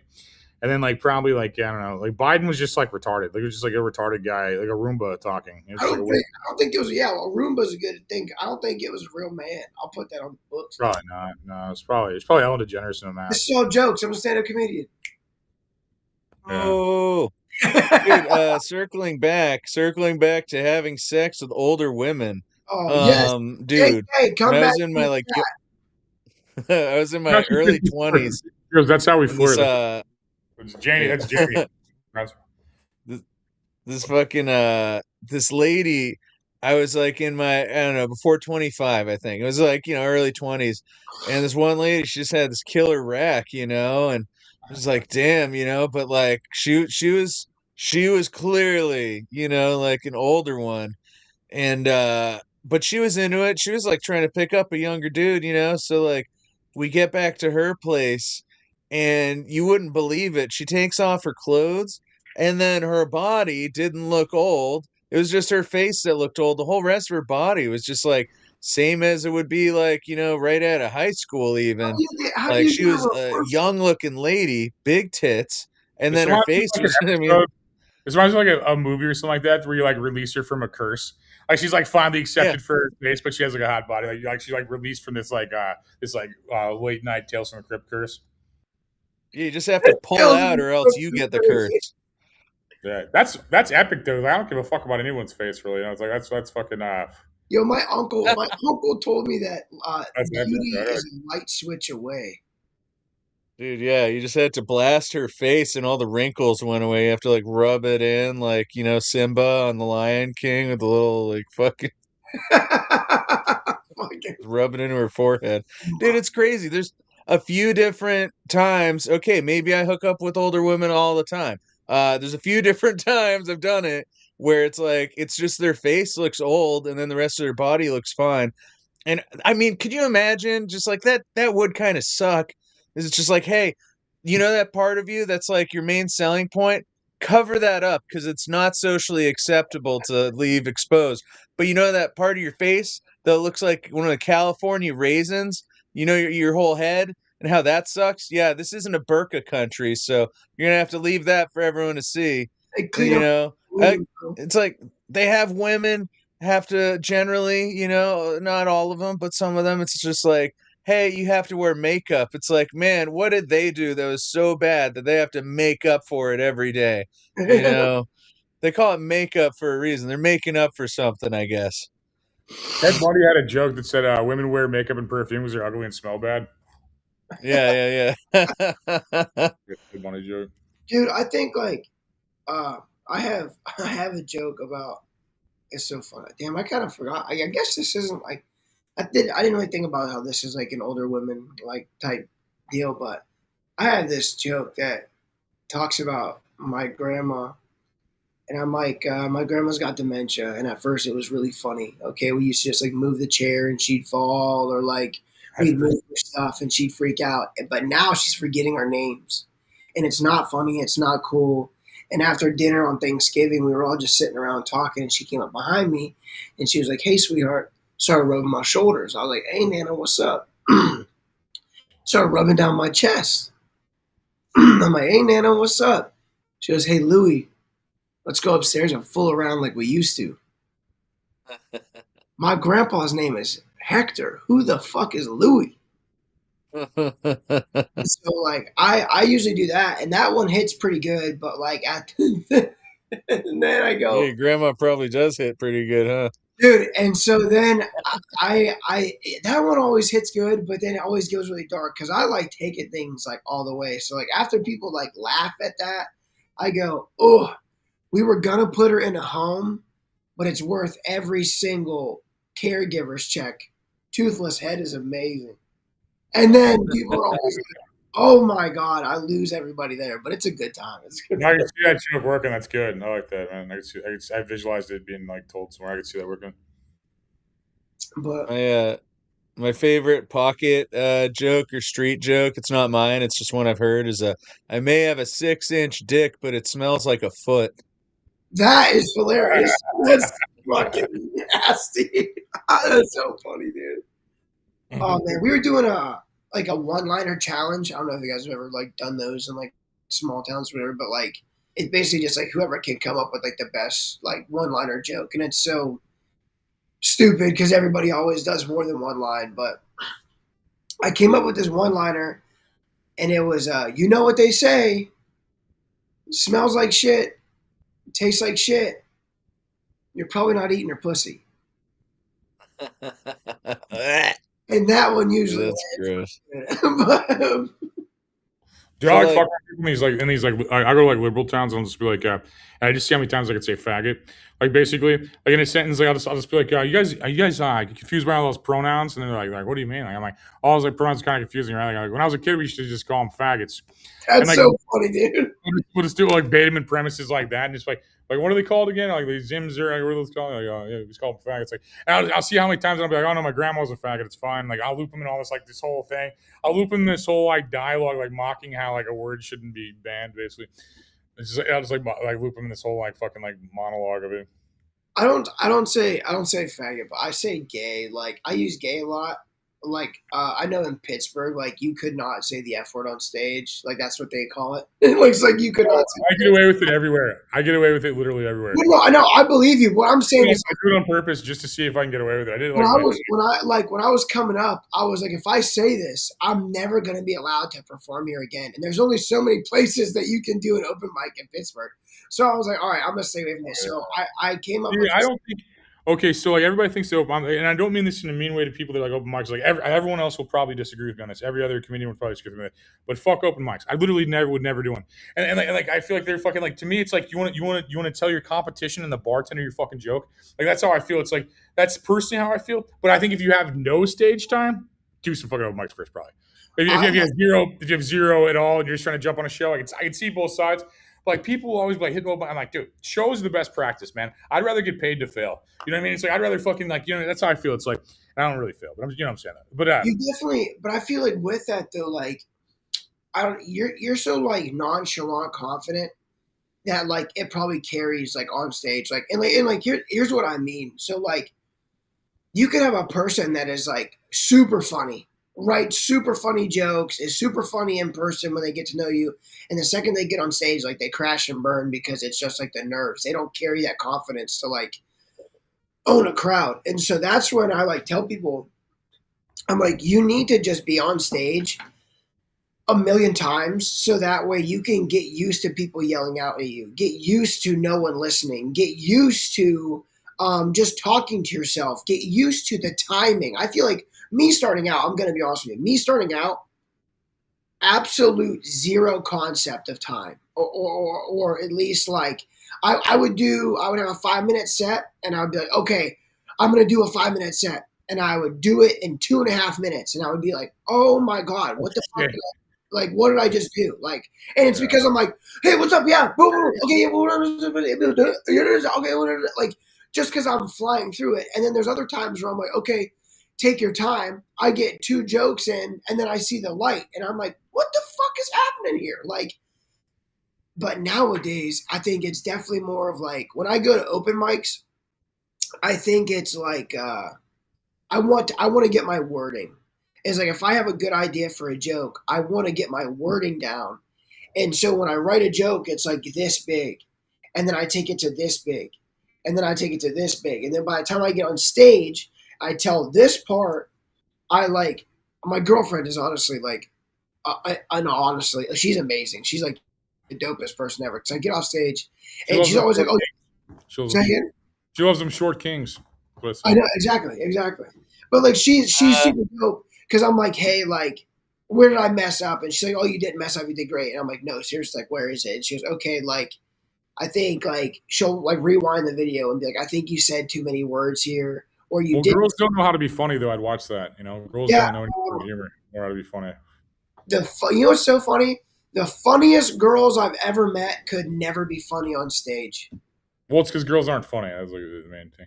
They're not really good at anything. Like, they're not really good at anything. Like, they're just like, we just kind of let them, They complain a lot, too. Yeah. I don't know. I've had quite a few girls do wonders with a popsicle. That's funny, dude. Yeah, my wife will try to complain about a joke I did, and I'll just be like, I don't care. I'm just literally like, you just don't care. I definitely feel like, hey, I'm so sorry. Like, you shouldn't have picked on that person for 15 minutes straight. I'm like, I just wanted to. They shouldn't have been born looking like that. Give me a microphone in a room of people. They give me a microphone in a room of NPCs. I would never do that. I would never do that. I'm the exact. I interrupted Pete 6 times now. What are you trying to say, Pete? Sorry about that. I'm the exact opposite. I want the crowd to like. It's okay to interrupt me. Yeah, no, Toby. I was this is a good point that you're talking about with the trimming the fat off a joke. That's basically where I get like, I think you're getting at is just like, it's where you get like a lot of laughs per minute.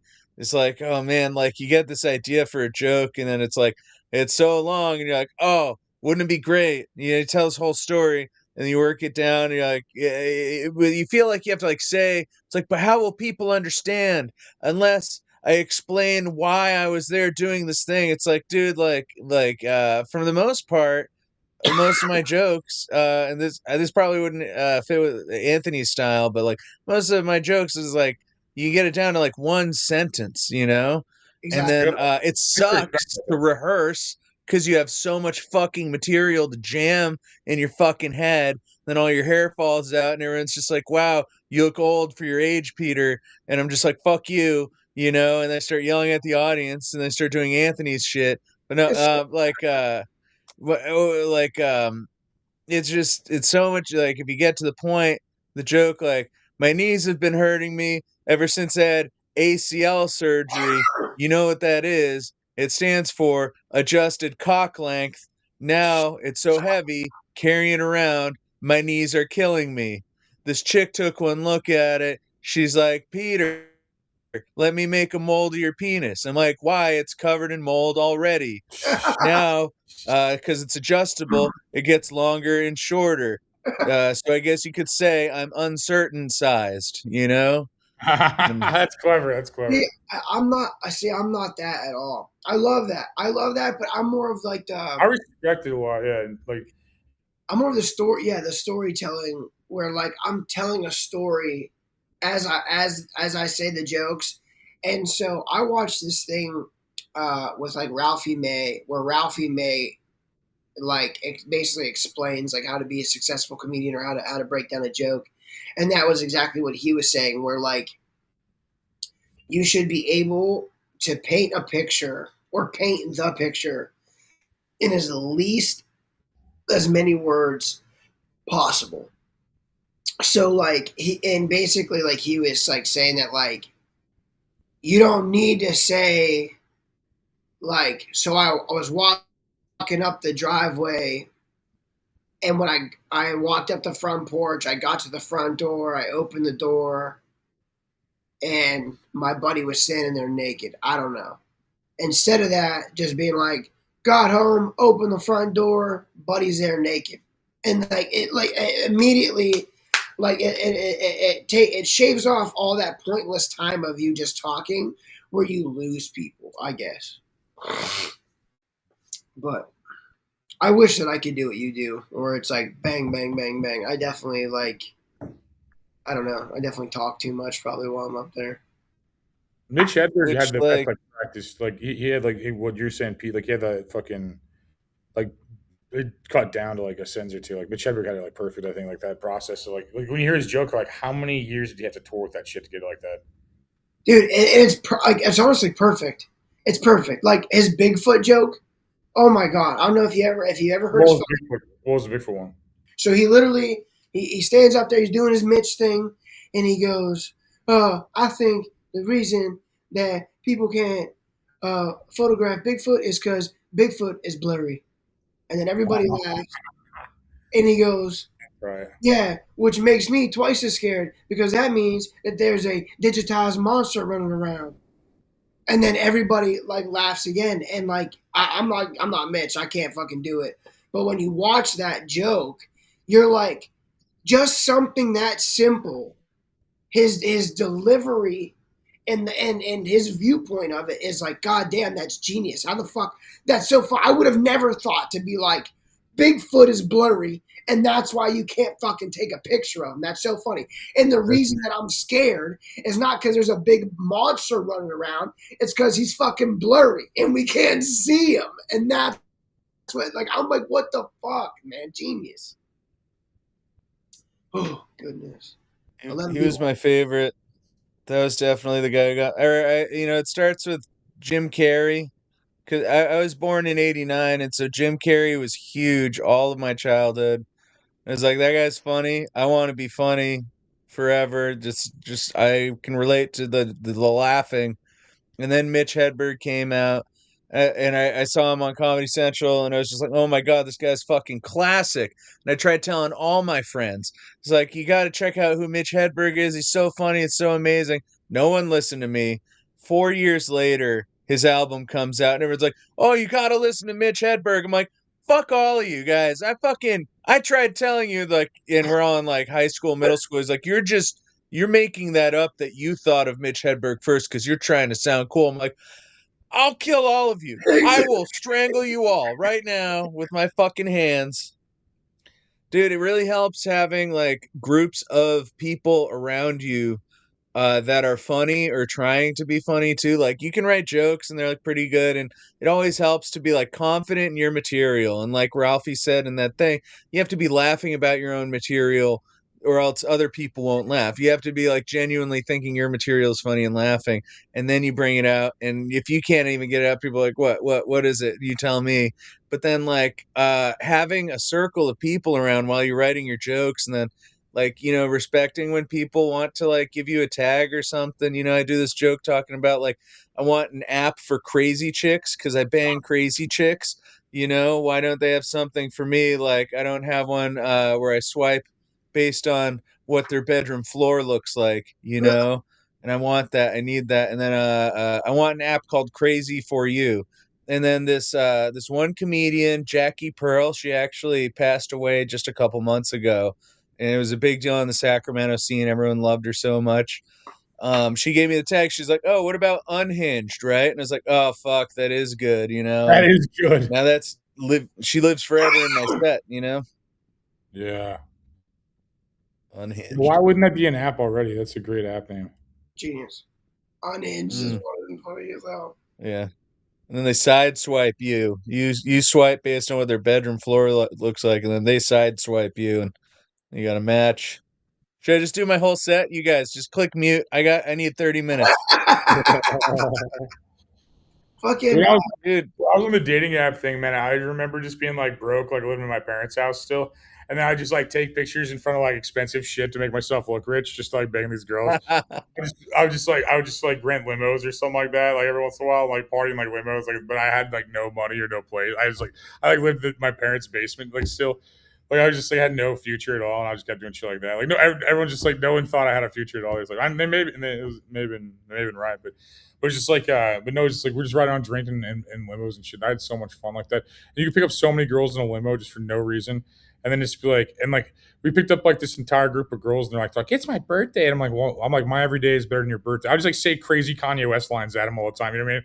And like it was just like, and then we'd like leave them in random spots too. We'd take them to strip clubs and like leave them at the strip clubs, like just like because we'd leave, like I would get kicked out of places a lot because I was just like really just like confrontational person. Like I would just like just fuck with people all the time.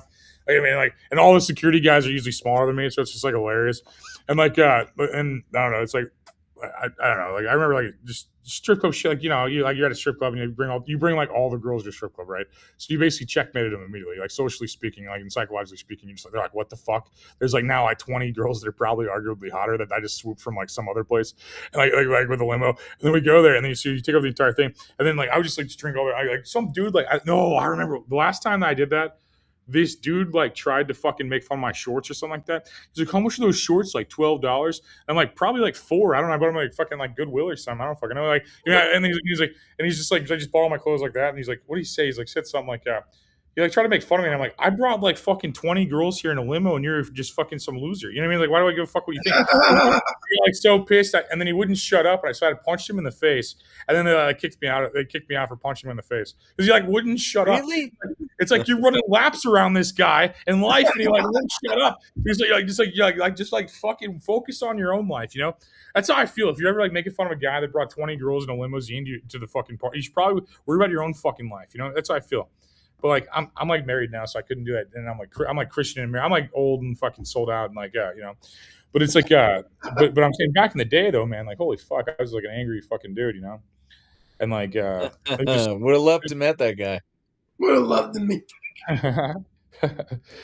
But now I'm just bored all the time. I feel like Weekend at Bernie's like before, like slightly before he dies. You know, I'm like what do I do? I just have like nothing to do all the time. That's how I feel now. I feel like I'm like old, and like old me like worked really hard, so I don't have to do a lot of stuff. But like new me is just like, what do I do? I guess like I'd like find hobbies as like an old man and shit. I just like don't know what to do. You know what I mean? I'm just like I swam all day today and rode a bike around like what's left of St. Louis, Missouri.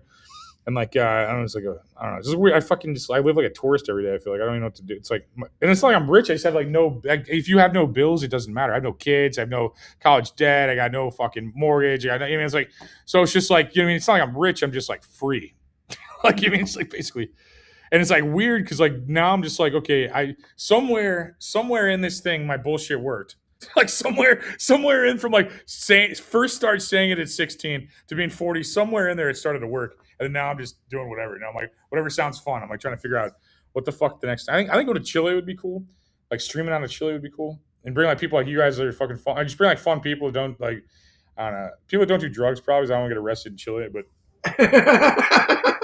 basically, ideally people that don't do drugs, yeah, but just different people, personalities, like. And people can even come in for like a week here or there too. You know, it's like you have people come in for like a week or 3 days or something. So I was thinking about that. I just don't know what I want to do. It's like one of those things. Like, do you get like that too? Like, Pete, you're not that old, I guess yet. I feel like I'm not that old either. But it's like the difference between like 21's like, man, wouldn't it be cool to like now you're like, all right, I did a lot of stuff. I still know. I mean, isn't that weird? Like I did a lot of stuff. He's like passing the unk phase, and he's like, I don't know if I can do this. I just I learned on Father's Day that I'm gonna be a dad. I've never been a dad before. Oh, congrats! So that's cool, man. You growing up? I'm gonna be a dad. Holy crap! Is it yours? Yeah. I'm just kidding. We just did the sonogram appointment where you see the heartbeat for the first time this morning, and so I've always wanted to be a dad, but I've always been all over the place and shit. But we were trying to have a kid, and you know, like I'm just like fine. So I'm like 37. I'm about to go get into it. By the time the kid's 20, I'll be 57. You know, and so that'll be. But that's where my life's heading, and so. But like I have just the most supportive lady, so she would kind of. She's always trying to encourage me to do more comedy shows and stuff, and you know, like I'm not like the most incredible comedian ever. I'm just like, I think I'm a really good comedian. I'm a great comedian and stuff, but it's not like I am guaranteed the most successful future in comedy ever so long as I get out there more. But I am like, you know, like I'm a lot funnier than the people I'm around. A lot of the comedy shows I do, like I get a lot better audience response out of people and command the audience like pretty well. So I'm lucky, you know. I feel like there's a lot of people where learning you're dead could make you be like a death sentence, you know, and for your career, you know, or maybe, you know, if it's someone else's lady, you know, and you live real close to the guy. But you know, I'm excited. I'll be making my kids watch shows, dude. That's cool though. Congrats, bro. Thank you. That's cool, man. That's what it's about. I guess maybe I'm supposed to be reproducing or something. Like that's maybe I'm like, so I don't know what I'm supposed to do. So I'm just like bored all the time. I'm like I don't even know what to fucking do. I'm like everyone else is like feels like they're like everyone's like online's like struggling, and I'm just like I don't know what to do. I mean, and it's not like I'm like doing that well. Like he's like I'm just not even doing. Yeah. I'm not like trying to flex or something. Like oh man, I fucking made it to the top of the fucking the mountain. I'm not even doing that well. Maybe I chain smoked my way with marijuana into like a bliss or something, because like everybody just seems so negative all the time. They're so fucking like about everything, man. Like we are fuck them, dude. Confused if I don't smoke.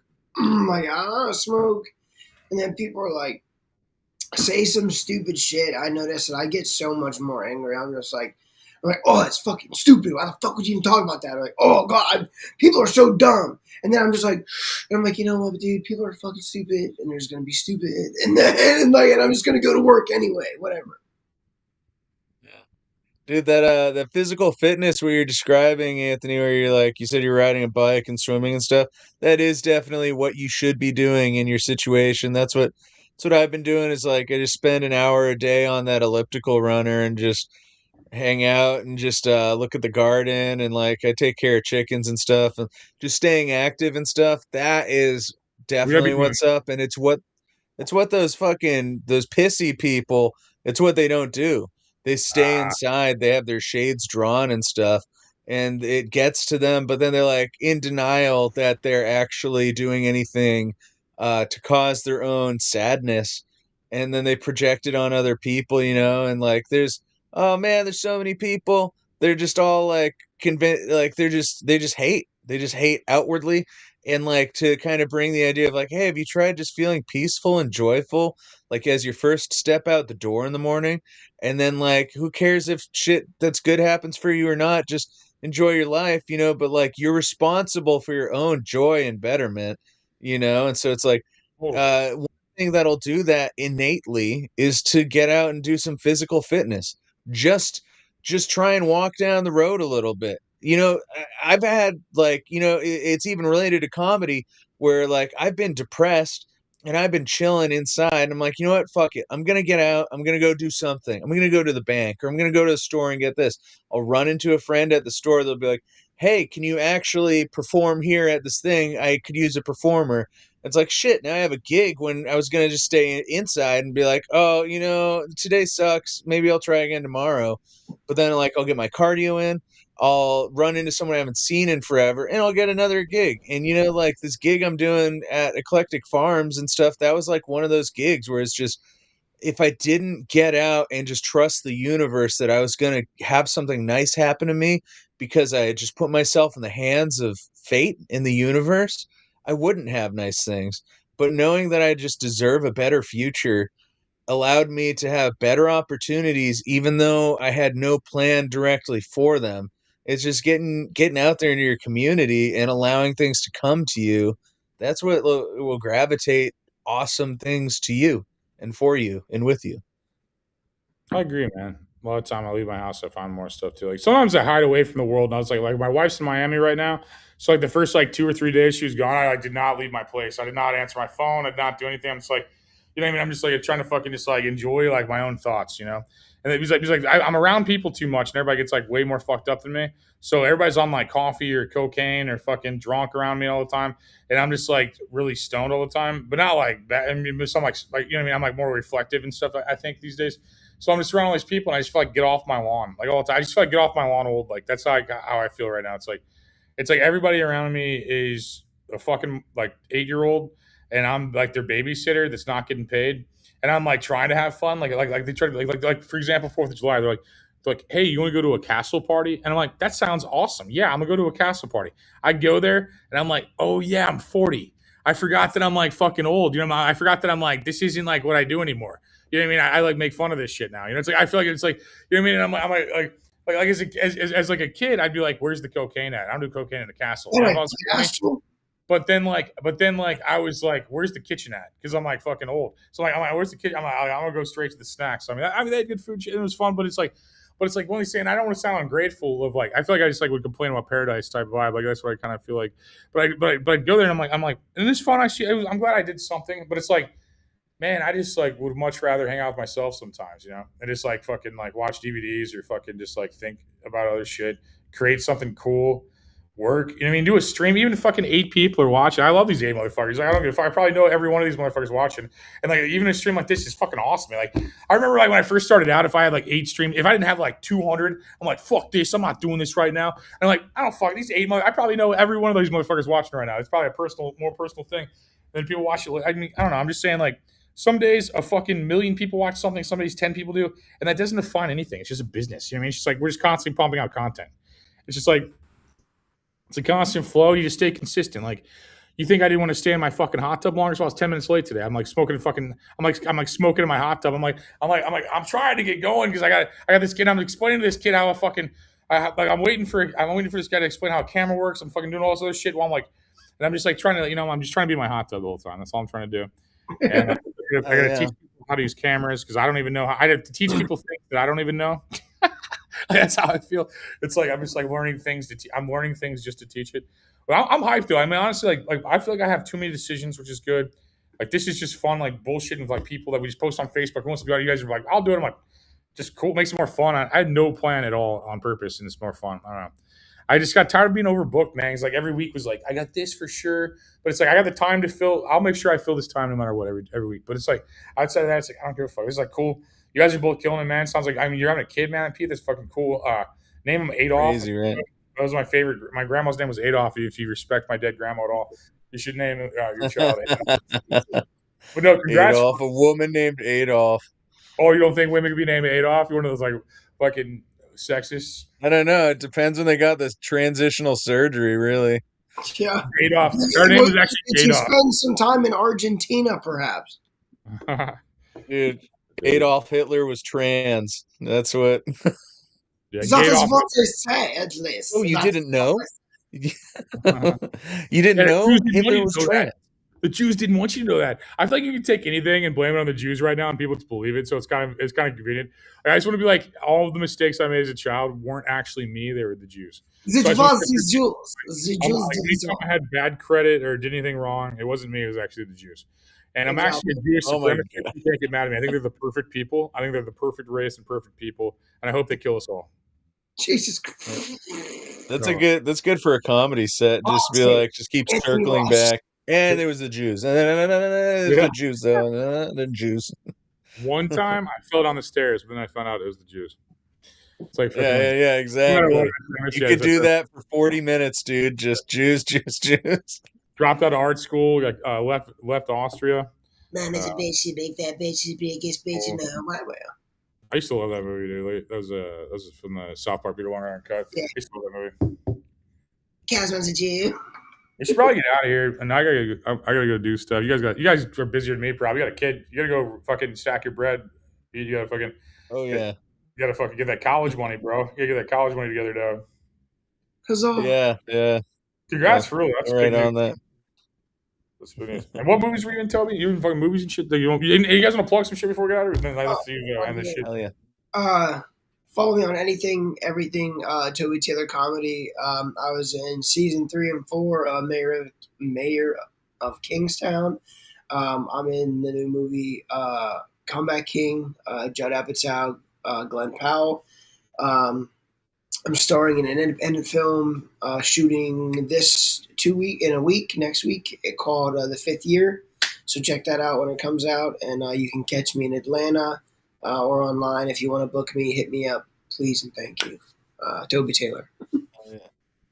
I'm promoting the second Shelter Cove Comedy Festival in Shelter Cove, California. We have 100 comedians coming out. It's kind of rural. It's off the 101 in Humboldt County. Got to make it out. 100 comedians. We have headliner Rodney Norman, and it's a 3-day long festival. It's going to be the most cool, killer, fun time. If you've never checked out Shelter Cove, you got to. It's the most beautiful little peninsula just sticking right out in the Pacific Ocean. Beautiful, mild weather in this hot, hot time of the year. August 7th, 8th, and 9th. And again, Shelter Cove, California. You can find all the information on Instagram at Humboldt Comedy. Just at Humboldt Comedy. Cool, man. I'm typing some shit to pull up on the screen real fast. Bam, fucking. Yeah, I have a dream to be a rich white man. So if you can go to my website, theanthonyrogersshow.com/store, I'd like you to buy my shirt so I could go on my journey of being a rich white man. And then what else? I got a show this weekend at Lake Ozark. If you want to go up there, we're shooting outside Marty Birds too. If you want to be drunk on camera, also. What else? I think that's about it. I think that's all I'm doing. I just want to be a rich white man, just like the caption says. That's true. I don't know. That's all I really got going on. Just a show this weekend. Please go so I don't have to work at White Castle. I hate it. I don't want to go backwards and work at White Castle. What else? I don't really care. There's 10 people watching. You guys are the real motherfuckers. If you're watching this as 10 people, you're only watching this because you fucking love it. You know, you're not watching this because it's buzzing, it's pop. You're not. Yeah, they're jacking off to it. Yeah, they didn't stop chatting a while ago, so yeah, they must be busy doing something. But if you Their guys hands are full. Honestly, this was like funny. I somehow thought I had to have all these people watching, like 10 people watching. Like, I don't even give a. That's like cool as shit, honestly. Because these motherfuckers probably watch everything. These are probably like 10 people that watch everything. You know what I mean? Or something versus like, I mean, you know what I mean? That's how I feel. It's like I feel like there's such a measurement on all that all the time, and I don't even care right now. It's like I think it's just a cool vibe. Like I feel like I used to care about that so much. Like, my friend has the #1 movie in America right now on streaming. Uwe Boll, Citizen Vigilante. That's fucking crazy. If you're at home watching movies and shit, like check that movie out. I'm also going to do Rampage President Down if you don't see that movie. I'm there. You probably won't recognize me because I don't have a beard or hair. I had reverse hair. I had hair on top of my head, instead of on my face. So it's a little different. Jenny, You can come on next week, Jen, if you want to. And yeah, if you want to come on and bullshit with us, we're just doing some fucking weird house party type vibe bullshit to where I'm just like I don't know if like you guys on screen, you guys at home, if you guys are just watching bored on a Tuesday, like I'm just like I just feel like this is more fun than pretending like some fucking. I'm happier Pete's having a kid than having some dude brag about some album or something. You know, it's like I just get fucking tired of famous people, man, or not necessarily famous people. Like, I get tired of like. Just like, I don't know. I've had Pete on my page for a while. I've seen you because I had you on my page probably like 5 years or more, probably 10 years, probably. So it's like seeing you were be a father is kind of crazy to me. You know what I mean? I just seen the growth and stuff. And to me, this is more fun than like I said. And I'm not to knock famous, like not to knock like rock stars or porn stars or blah. But it's just like sometimes it's just good to have fucking other comics on, just like bullshit with, and I have like. To fucking, you know what I mean? I don't have to like fucking listen to like some author's story or something. And you know, I haven't made a bunch of money, yeah. What'd you say? I said people that haven't made a bunch of money, you know, normal people. Well, I don't know that. You're in a bunch of movies and shit. That's not too normal. Like, I mean, I think you're downplaying yourself. Like I said, he's in tons of security footage. Hours of security footage. I mean, we're all on our own right doing stuff. I'm not knocking that. I think we're all on our own right doing stuff. But I'm just saying, like, there's just something like, I don't know, man. It's just cool vibing with other comics. I think that's what it is, other comics instead of just like, I don't really have many comic friends, I think. You know, it's like, and I still don't, you know, but I'm joking. It's like fucking just be rude. You'll get some. Wrestling, yeah. Maybe one day I'll have a real, some real friends. But this weekend I guess I'm at the Lake Ozarks. So if you guys want to go to the Lake Ozarks, if you're watching at home, if you want to Charlie Kirk me, I'll be at Marty Bird's on Saturday. I'm gonna say the N word, so we're gonna see what happens. We're gonna say it 3 times and see if I turn into a black basketball player. So we're gonna see what happens. Oh my god! We're gonna use a Ouija board to ask Kobe if it's okay, and what else we're gonna do? I don't know. We're gonna dig up Anne Frank and prove that she was a man. What else? Dude, I feel like I wrote this article one time. It was like top 10 things I'd do if I had a time machine. And like number 6 was like tell the Nazis where Anne Frank was. Like that should just be funny as fuck, dude. Like, you know what I mean? Like you're just like you have a time machine and you take the Nazis side. That's just like funny as fuck. I would love to go back and talk to one and be like, hey, why are you doing this? You'd be like, hey, what's the reason behind all this for someone to be like, I don't know. We woke up one morning and Adolf was like, go across the field and kill them, and we did. Like, I would love to hear like whatever the fuck they say. Well, yeah, they probably say the Jews enslaved them with the interest rates and like stuff like that. And like, they brought bestiality brothels and the fucking child brothels and like weird shit like that. I bought the car was 26% interest. Have you ever heard this is bullshit? Well, have you seen outside today? You know how like you got to be like a one-legged faggot to get like attention now, or like oh, he's a one-legged faggot. I think he's got a lot of potential. You know, it's like that sound like you mean, or like the more autistic you are, like oh, this guy's fucking retarded. He must be a genius. It's like how everybody sounds basically, and I think it's like really weird. He's like rather than be the most diverse person, I think it matters to be the most intelligent person. I think personally, I think we're going back to that. I think we're getting rid of that whole thing. Like when I get on like a plane, I'm like, holy fuck, these guys probably got vaccinated. You know, I'm like. Or like the pilots and shit. I always like try to figure that shit out. You know, it's like I don't know. We're in a weird time, and like I'm gonna stay more of a hermit as time goes on, and I'm gonna try to outsource most of my jobs to opening a laptop instead of going places and see how it goes. You know, I'm a Howard Hughes. I'm gonna get an entire floor, and never leave that entire floor. That's where I'm at right now. The Howard Hughes part of my life. Is that his name, Howard Hughes, the airplane guy? Yep. Okay, that guy was. I feel like I'm going towards the Howard Hughes part of my life, right? It's like I only talk to people. That pee. Yeah, I saved it anyway. I saved it anyway just for. He did. He saved his urine in the closet. That was funny. He was banging like leading ladies, like saving his urine in the closet. That's crazy. That's what money does. Money makes a guy like Bill Gates seem interesting. You know, it's just like what the fuck. I wonder what Elon Musk thinks. Like, I'm just like, holy fuck, that guy sounds like a retard. What'd you say? Sorry. I said, I'm gonna slide out of here, dude. It's almost midnight. I'm easing out too. I'm doing the Missouri goodbye where I say at 55. No, I know, but I'm the exact same way. I'm like, dude, I'm never gonna get off. I gotta get out. You got like a 1800s slave name. I feel like Toby. Your name is Toby. He was named after our favorite slave in the South. He picked cotton like none other. He was the fastest cotton picker in the South. Fast hands, Toby. Fast hands, Toby. Is that racist enough? Can we be more? Is there ways to be more racist? You think? Dial it up. Yeah. It's like I like taking unpopular arguments like race and arguing on behalf of it. Like, so like, like you're racist. I'm like, I know, and I just see it, and it's kind of fuck like you remember in 2014, you're like, you had to like prove it. Like, no, here's my paperwork. I promise I'm not racist, guys. Yeah, like now it's just like, holy shit, I'm so sick of that shit. It's like, and you're in California, so but you're in Northern California, so it's basically Missouri. Like your people, your lifestyle of like Oregon and like California are like a coastal version of my state, basically. It's very similar, but like the more south you get, the more homeless or gay you get, and like there's like two ways to go. It's like a fork on the road. It's like, are you gay? Go this way. Are you homeless? Go this way, and you'll live basically. There's the a same third one that's both. It's like combined. Yeah, both. Yeah, gay and homeless. And imagine the misfortune of being gay and homeless. Like, you know, it's like fuck, dude. God hates that. Dude, you're wealthy at that point. You're a wealthy homeless person. It's kind of weird because like you can suck dick for money, but then it's like you're not making enough doing that. So it's like you're just really financially insolvent at that point. You're just you. Yeah, it's true. Well, it depends on how successful you get at it. You could suck your way out of the ghetto. If you have the right wherewithal and you save your money and you invest properly, I think you could. You rent a storefront. Yeah, you could. Pete's blowjobs. You could jerk your way out of Skid Row. Yeah. Dude, thank you for having me, Anthony. I'll see if I can come back again next week or something on this. Whatever, man. Just doing random streams. It should. Dude, yeah. Just got 2 more streams. That'd be cool. Well, thank you all for watching at home. God bless all of you. Hope all your dreams come true. Congrats to the kid, man. It's fucking cool. Honestly, that's really cool. Thank you. No problem, man. That'd be such a cool kid. Yeah, you're gonna be a good dad. I can just vibe it, man. Like, you got a good thing going, man. So I'm proud of you, man. Like I feel like I've known you forever from the internet, so it's like I'm like proud you're having a kid for some reason. I've never even met you in person, but I'm like proud I literally feel proud that you're having a kid without even meeting you. That's what the internet's done to me. The internet's made me think I have friends, and I don't know.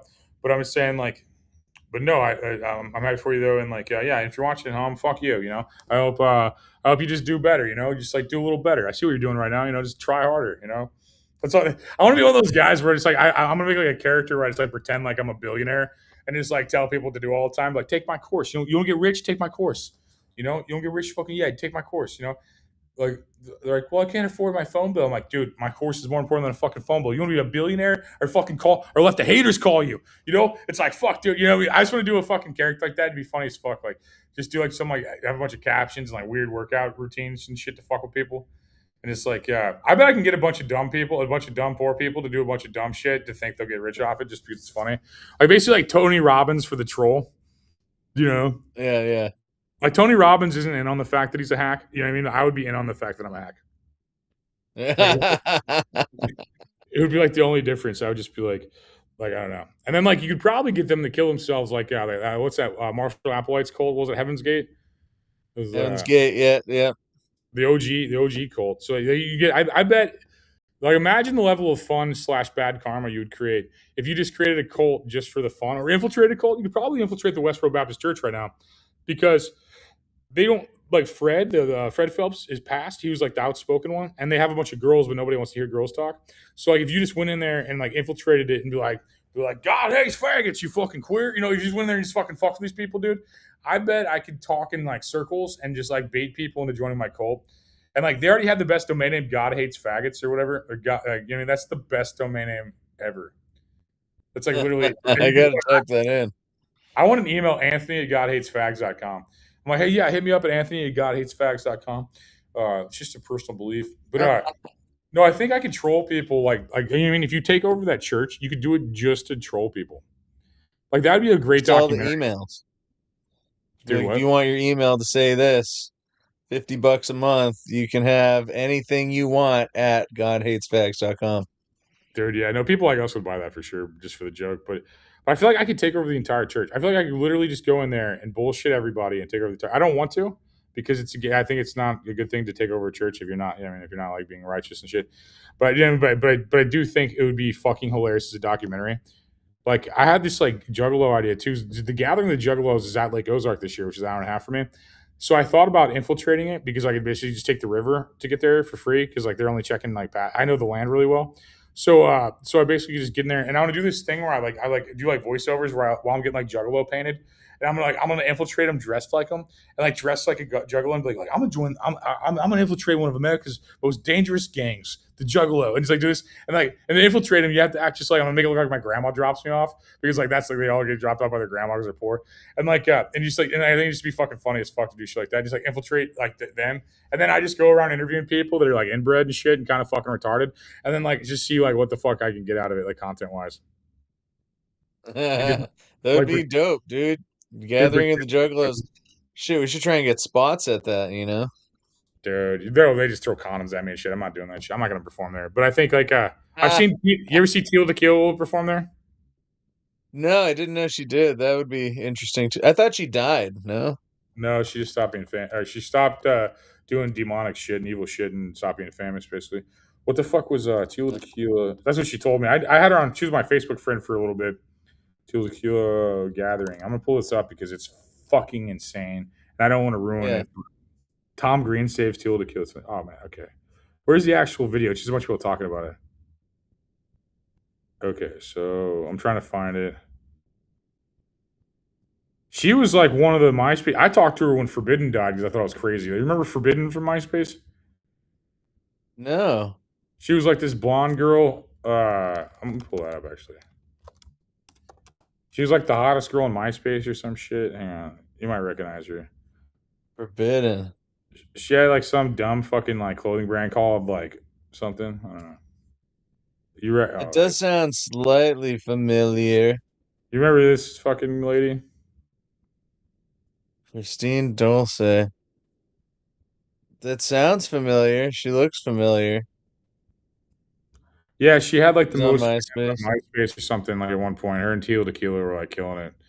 I spelled Forbidden wrong too. I like how that's up on the screen.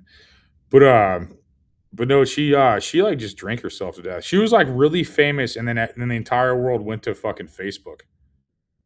Yeah. So that's like what happened to that lady, and then she like drank herself to death. Like she was like doing fucking working with like Trent Reznor, and she basically became like a Marilyn Monroe level famous person, and then all of a sudden the platform of which she was famous just goes away. And she didn't really pick up on Facebook and Instagram and all that shit. She probably would have been big on Instagram if she was younger. She was born in 81 though, so she like was able to capitalize on MySpace easier. But she drank herself to death. And that's the last time I probably talked to Tequila Tequila. I think her name's like Tequila Nugent or something. I forgot her real last name, but she's like Tequila, whatever. She was on my Facebook for a while. I talked to her a couple times because I was just like curious, and I'm just like I want to know everybody type of. Yeah. But it's crazy that someone could lose their career over the platform disappearing like that. Well, that's what taught me that. Like back, I had 100,000 people on MySpace, and it taught me that. I learned that for sure off that because like I was like, man, you got to be on every platform at least a little bit. You know what I mean? Like Rumble backs me enough where like if YouTube deleted me, it wouldn't really fucking matter. I mean, it would, but not enough. You know. Yeah. I can't really find the video of anything that shows you anything on the Teal Tequila thing. So basically, Teal Tequila did a set, The Gathering of Juggalo. She like took off her top and shit like that, and then people started throwing like bottles at her, and and just like fucking like throwing a bunch of shit. Like the Juggalos were a nasty group of motherfuckers. Like they were just like throwing a bunch of like shit, trying to fucking knock her out and shit. So it was like, and then they attacked her and shit. She ran back to her trailer, and then they shook her trailer a bunch. Like she basically like it was like a very bad experience. Like. She was like, she told me that basically the more evil shit she did, the more further she would be like in a place like Teal Tequila. It was like a bisexual like dating show. You know, it was pushing degeneracy on people and stuff. And like she told me that the more degenerate she was and pushed, the more successful she was at the time. And then I think she had a family or something like that. I think she had kids or something like that. And if I'm wrong, Teal Tequila, correct me. But I'm just saying that's how I feel. What happened is basically she just like had a family and just like kind of was like, I'm not doing this demonic bullshit anymore. That's like kind of what it seemed like. Jesus. That's, I mean, like, fuck, man. I've had my ups and downs in my career. I don't think I've gotten like super duper famous for anything, and I've always wanted to. But man, seeing what happens to some people too, would you rather be famous for something that is not a popular thing to be famous for just because you want people to know who you are? Or like, would you rather like just have a calmer, easier going famousness level to your stuff? Yeah, I like internet fame because you can just like close the laptop and go back to your life. You're like, Yeah, oh, yeah, you're exactly. like building up on YouTube and shit like that's fun because like I don't have to like you don't have to be Kurt Cobain anymore.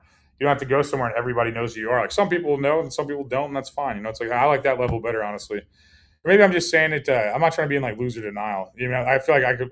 My older self would be like Anthony, you're just in loser denial.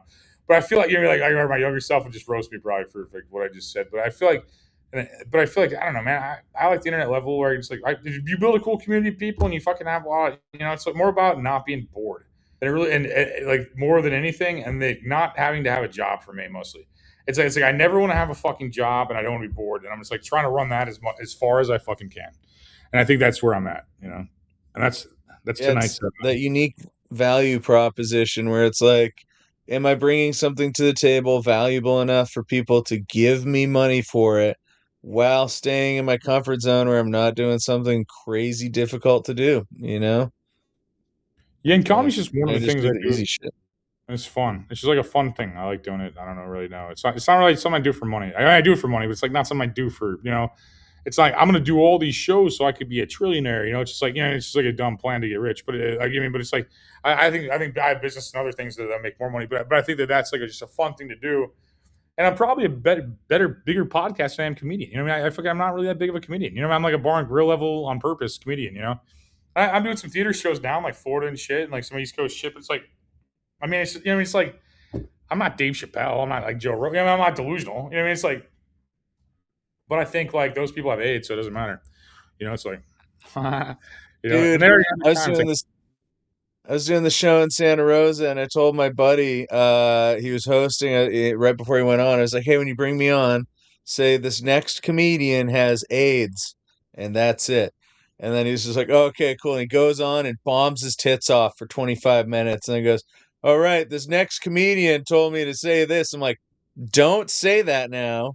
You're gonna walk the entire room. You just bombed so hard for 25 minutes. They all want to leave." If you say that as my intro and say that I wanted you to say that, they're going to expect I'm going to go and bomb 25 more minutes after this. Do not say it was going to be so funny, man. Like it's crazy. He's like such a good comedian. Then he just like went and just like bombed so hard. It was like, what are you doing? Like, you know what you like he with a lot of audiences, like if you're hosting an opening and it's like just in any room and not specifically a room that wants blue comedy, yeah, don't drop a bunch of F-bombs if you're trying to keep the old white people drinking wine in the room, especially if you're the opener and the other three comedians want there to be a crowd, you know? And he's yeah. like talked about like a bunch of death and cancer and then never circled it around to a punchline for 25 minutes. And everyone's like, oh my God, oh my God. Just everything he said until they were like, thank God he's getting off stage. Good. You know, this next comedian said he has AIDS. It's like, all right, well, I'm leaving, you know, like, oh my God. But like, Yeah, it's you know, good, man. reading the room, man, reading the room. I just, you know, sometimes like when you know how to do certain shit in comedy, you expect other people learned it at the same time as you know.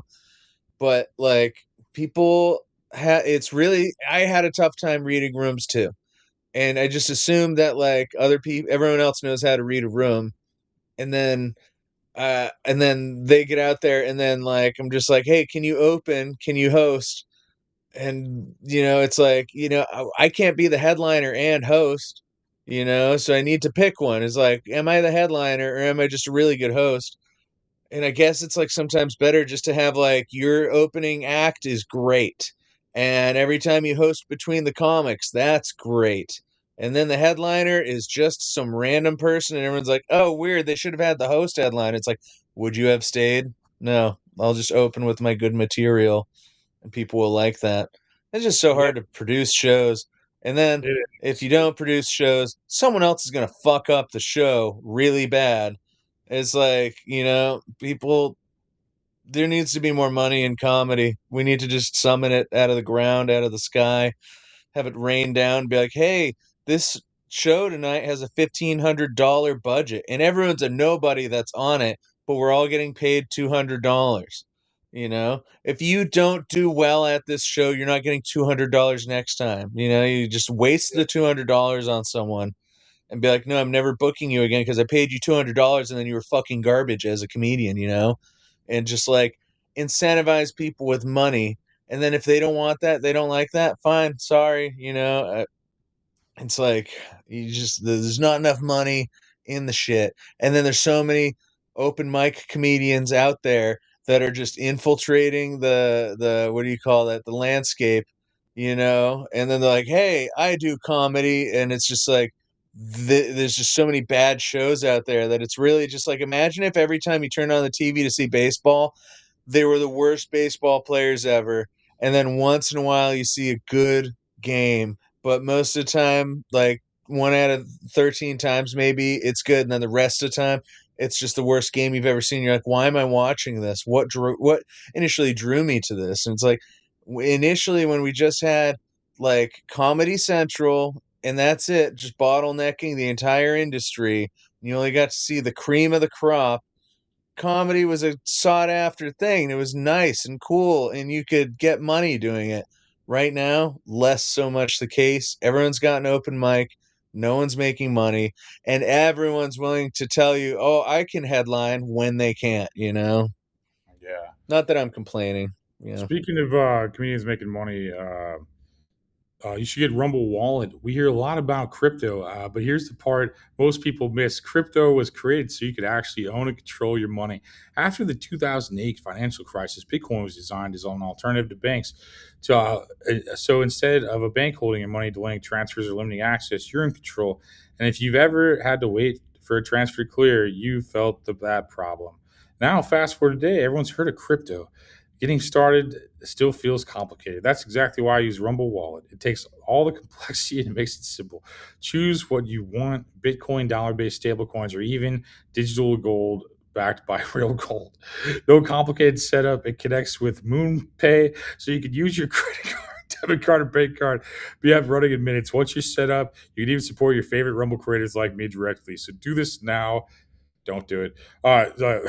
Click. I'm sure. Click this. Whatever. Scan the code. Buy it. Get buy fake money with your real money. Whatever. Anyway. Also, I think they watched that ad part, so I just want to let you know. Don't do that, please. I just did that for 30 cents. Okay. Like crypto is a scam, and it's like it's closer to the. Just don't do it. But I needed 30 cents that bad just for practice. So thank you. Oh yeah. That's good. I'm gonna get the fuck out of here. We've been here for 2 hours, man. We gotta get out of here.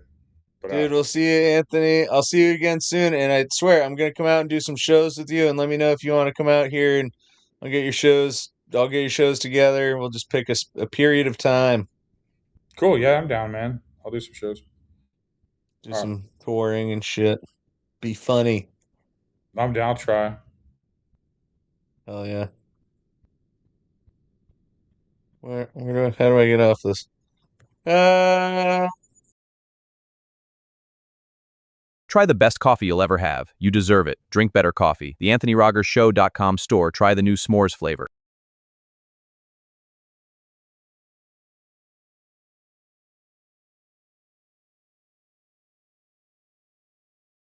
You have anything to say to America? I don't know. Fuck the government, I guess.